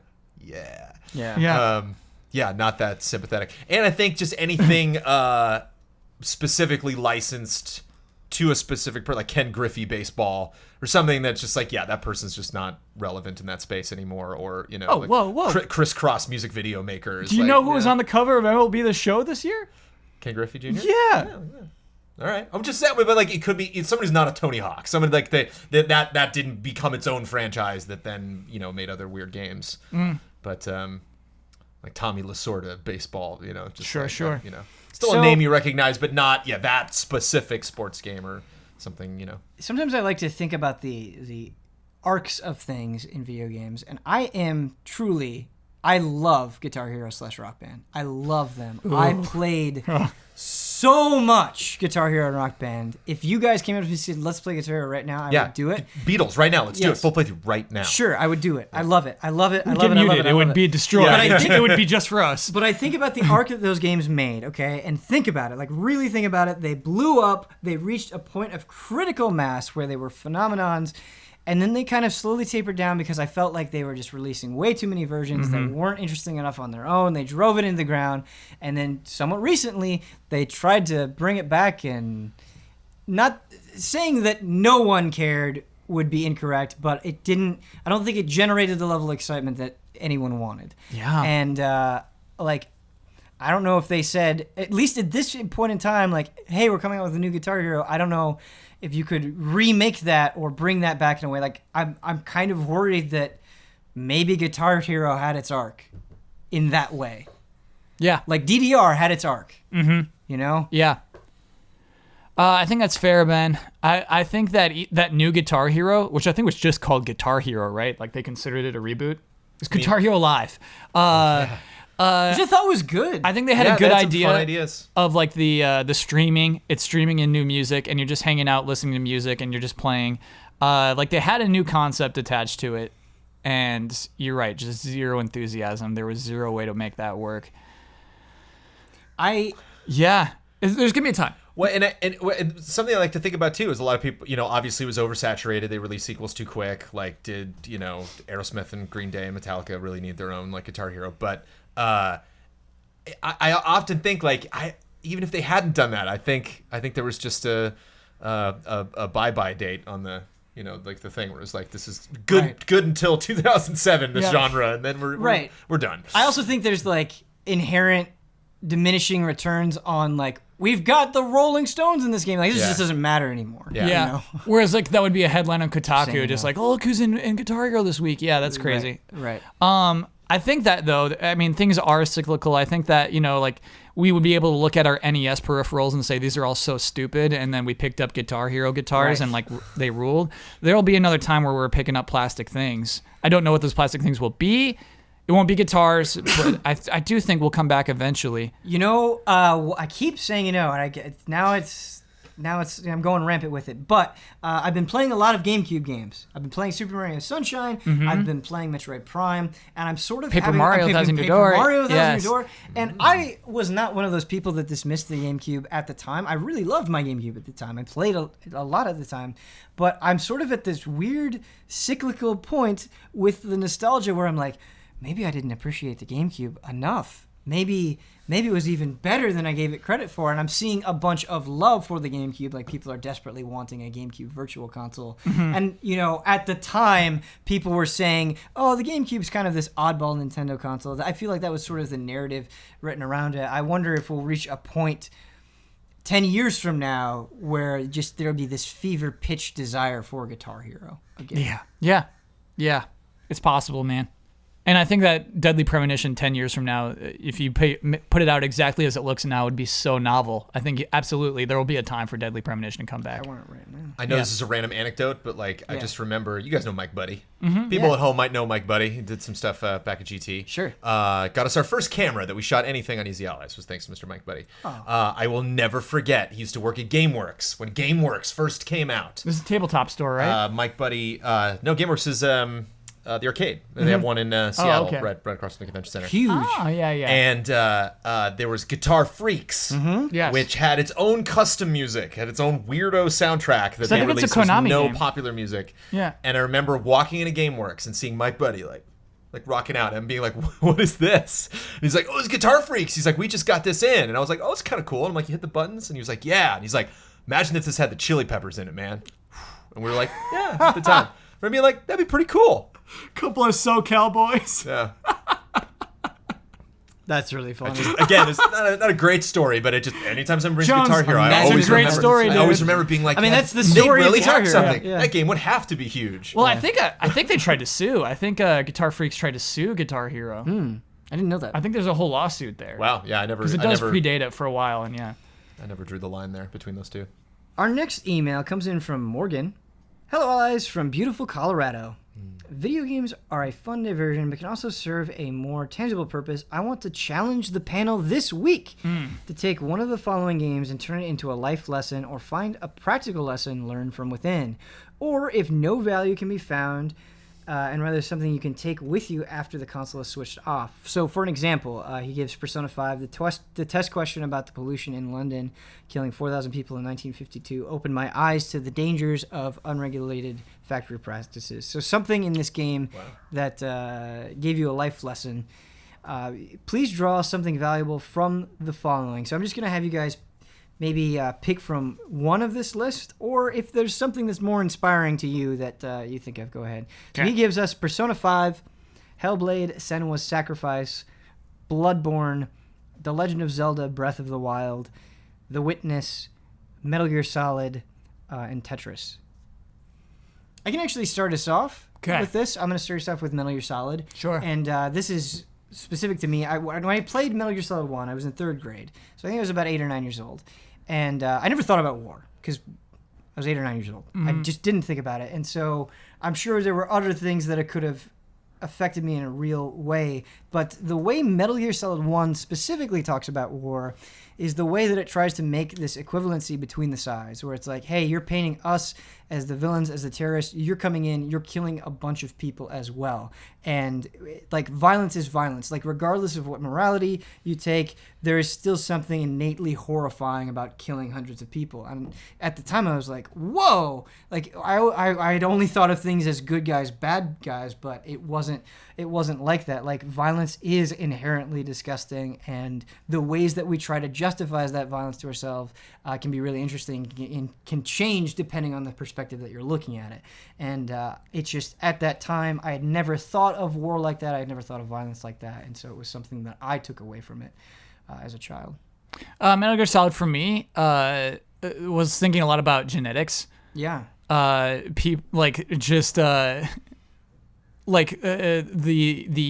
The code of humans, and so thinking about it like in this pragmatic sense, but also, I mean, the message of the game is to overcome that, that you are more than code, that you can pass on more than just your own genes to future generations. And so, yeah, it made me think a lot about things like that as humans, as just DNA and then the extra on top of that. Tetris for sure. Tetris teaches me how to, like, life is just so awful to you, and like, it's all about overcoming it. You know, there's no perfect run of Tetris. You will die in Tetris. It will be mean to you, and you just have to deal with the trash. And it's why I'm not great at it. It's why, well, I'm like pretty good at Tetris, I mean, but like, it's why, like, I have a short fuse with Tetris. It's why it makes me so mad. Yeah. And just like life is like, you got to handle this. And it's awful. Tetris on Game Boy is so mean. It's meaner. The NES and Game Boy algorithms are like worse than future Tetrises, and there's no hold piece. And so it's just a truly brutal. Things don't go your way, and you got to like plan to accommodate for those things. And like, that's what that game's about. It's cool. It's really, really cool. I like that. Brandon, please don't pick Metal Gear Solid. Was Witcher 3 on that list? No, but you can choose it. Shucks. I'm sorry. I don't know why I pulled Witcher 3 out of there. But I've been thinking about Witcher 3, so I'm going to go with it. Really? Witcher 3 2 years later, you're like still thinking about it. Yeah. Oh, man. Yep. Oh, that game. That Blood and Wine, it's out there. It's right there. There's Blood and Wine right there on the table. Giant fresh cherry pie on the windowsill. It's steaming. Not a day goes by I don't think about Blood and Wine. I walk by that windowsill every day. Just on my merry way. Apparently better things to do than to play Blood and Wine. Nope. I think Witcher 3 to me did culture shock really well. And to me, in role-playing games, you better read that prologue, because otherwise you're not going to know who the king is and who, you know, like what the war that's happening right now. You might not get a sense of that when you actually get into the world and talk to people. And maybe if you didn't, you'll get it from like, just, you'll like talk to a person and it's not like they're talking to you. It's just kind of like they're just talking, you know, it's like you just kind of triggered their speech bubble that maybe I'll learn some things about you that happened to your family. And okay, I can get the context of like what's happening in this world. And some of the RPGs that I like, Final Fantasy VI, like, doesn't do a great job of world building in that sense, but they do a good job of like, this town is being affected this way versus this town. Like, some people like sending messages to each other, so you get a little sense of distance there. But in Witcher 3, you get that from the people. You get that from conversations you have with a person. And so I would start up conversations not knowing and realizing, like, oh yeah, they don't like Witchers. Like, they don't like, there's some guards don't like me, and some guards in some area like do like me because the king likes me in this town. And I actually have a good relationship with him, but I don't have a good relationship with him, and maybe I can change that. And I think that's so interesting that just the way that I absorb that in Witcher as opposed to other RPGs, because to me, it reminds me of traveling the world, you know, like going to other places and realizing, like, you know, different countries have different impressions of what Americans are like and how they should act. You're not going to get that by picking up and reading a newspaper. You're going to get that by talking to people and getting that one-on-one reaction. And so having those conversations in Witcher where I expected, like, I'm the hero, man. Do you see my swords? Like, I got long hair and this armor. I'm rolling into town. Like, in a lot of RPGs and action games, we just kind of expect, like, everyone's going to love me. And, like, no, most people don't in that game. Like, most people do not have tolerance for you, don't care what your accomplishments are.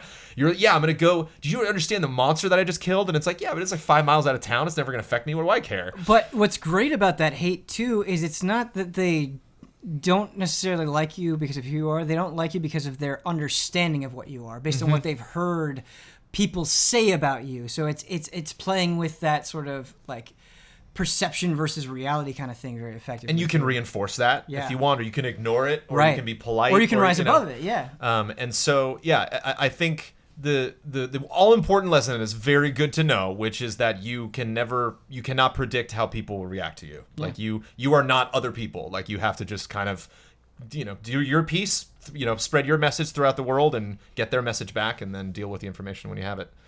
But that was my big takeaway from that game. Excellent. Our last email for today is from Natai. He says, "Hi, Ben. Due to leveling up too quickly and too easily because of just how much experience the game throws your way, just playing the game normally, pretty much out of the gate, everything in Xenoblade Chronicles becomes too easy. First, you quickly outgrow many of the side quests. Second, you remain a good bunch of levels ahead of enemies and even bosses for the majority of the game. This makes enemies far too weak because of level advantages. Bonuses are huge in this game. I wanted to hear your thoughts about this. Did you face the same thing playing Xenoblade Chronicles? If so, how do you deal with it? If not, what do you think about the problem in general, and how can developers do a better job when it comes to balancing the whole leveling aspect?" And so that's where I really want to focus the question. Because just in my own personal experience, I was not over leveled for a lot of bosses. In fact, I was usually a couple levels below, and so they were very challenging for me a lot of times. But I did think that this question was very, very interesting, and I like that he's applying it to Xenoblade Chronicles. Do you think over-leveling is a problem? Do you think if you're playing an RPG where you can do a bunch of side quests, and by doing those side quests you are more powerful than the main story, that when you go to the main story you just cruise through it? Is that a problem? Should we be finding ways to deal with that, or do you think that's okay? I think Jones and I both love power leveling. Yeah. I think we share that. I got a real boring answer to this question. Yeah, I think we that share sounds like our a pretty dynamite love. playthrough of Xenoblade Chronicles. Because I love the idea of the time you put into the game gives back. Like, you are rewarded for giving it that time. I do like it. It's weird. I'm conflicted because the boss fights you remember most are, well, story oriented, you know, particular story moments, but the other one is just the ones that were hard. Right. You remember the hard boss fights that made you mad. And if you are over leveled, you skip through a lot of the game and nothing leaves an imprint on you unless it's, you know, heavily story focused. Yeah. And so I do think there's something lost. I just hate a game that levels up with me because I feel like I'm not actually making progress. I think it does just come down to a person-to-person preference, and I don't think there's a right answer, but to me, personally, I think it is pretty fun when you break a game, when you feel like, I got one up on you, game, or like, no, game, you want me to move on, but I'm going to stay here until I get another 5 levels. I think there's something about that flexibility. That flexibility is what makes RPGs so enjoyable, is like, there's kind of that inherent customizability into your game. Like, if you spend, in any RPG, or in almost any RPG, if you spend time trying to find the most broken skills or the most like, you can do it. Like, it's really hard not to have something that's just absurdly powerful in an RPG a lot of times, I feel like. And I think that's okay if you're that type of person. That's what that's there for. That's fun, I think. I don't know. Yeah, I think as long as you have areas in the game where I can choose to make it hard, You know, you maybe like have little villages that each have their own little training grounds, and those, you know, have tiers that build up to the virtually impossible. You know, where you're like, oh, I can always go back and try my hand at that and see like how leveled up I am to this point. Also, like a risk reward system with some way I can maybe tie my hand behind my back, you know, intentionally to get more rewards. So if I'm going into a fight or I'm revisiting a dungeon, it's like now it's way harder now that you're done with it. Mm-hmm. So even in something like Xenoblade, if I'm just like, I'm, you know, going through the game and this is a piece of cake, and it's like, well, now if you're that strong, you can go back to maybe that, you know, refight that boss or something, and have that much more challenge, and obviously not get XP because that's like the thing you have too much of, but like maybe get cool items or another little story beat that you would have missed otherwise. To me, it comes down to mechanics. Not so much the power level of the boss, how much damage they do, and how much hits they take. But if I'm getting through every single fight by using the same abilities or just auto-attacking my way through, then to me, that's not very interesting RPG design. It's not so much whether or not the fight is hard, but that puzzle element of it. Because it may be turn-based or whatever it is, like, throw different things my way that I haven't seen before that I have to think about. Whether or not I do that on my first try or fifth try matters less to me than, like, is this something that I actually have to pause a minute and think through? I think is more important than, like, my levels lining up or the power level of my characters. One of the dumbest, easy things I've ever done in an RPG that I got no credit for whatsoever, but I just did, was the starting areas of World of Warcraft. Was after I like had gotten my Night Elf Hunter up to like 20 or 30, and I realized like, oh wait, I could go to Ironforge now, and just tear through all of those like early missions just to try them out, you know, just to see if like were there any fun little things they did here, you know, every now and then they got much better at that later in the expansions of World of Warcraft, where it's just like, oh, I'll give you this fun little vehicle to steer or this weird item to use just in this one quest, and those were kind of fun to just, you know, do like 20 quests in 10 minutes. Just all the low levels were looking at me like, someday I'll be there. Yeah. Actually showing off to all the level 10s. Talking about Breath of the Wild and the way that actually the random enemies get stronger the more you play, that lets me down a little bit. I think that's kind of contrary to the open design of the game, in that I really just wish there were parts of the game where they lived always.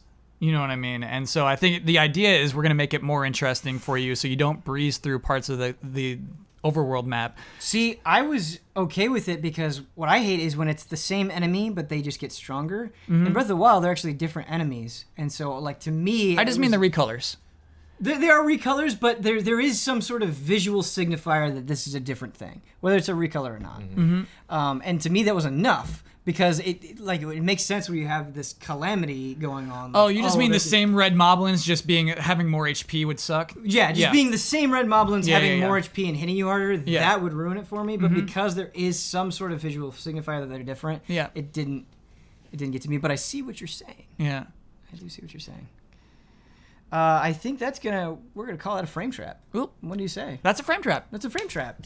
That's a frame trap. That's a frame trap. Just in case some people might be curious, I did mention a book I'm reading earlier. It's called The First 15 Lives of Harry August. I've been holding on to this one the entire podcast. Did we ever explain that whole book thing? It started out, you were about to talk about Everybody's Golf. Because I said, have we talked about this before? Yeah. Because if this is going to be a repeat conversation, I have other stuff. Sure. So I just don't want you getting 500 What was the name of that book one more time? The First 15 Lives of Harry August. Okay.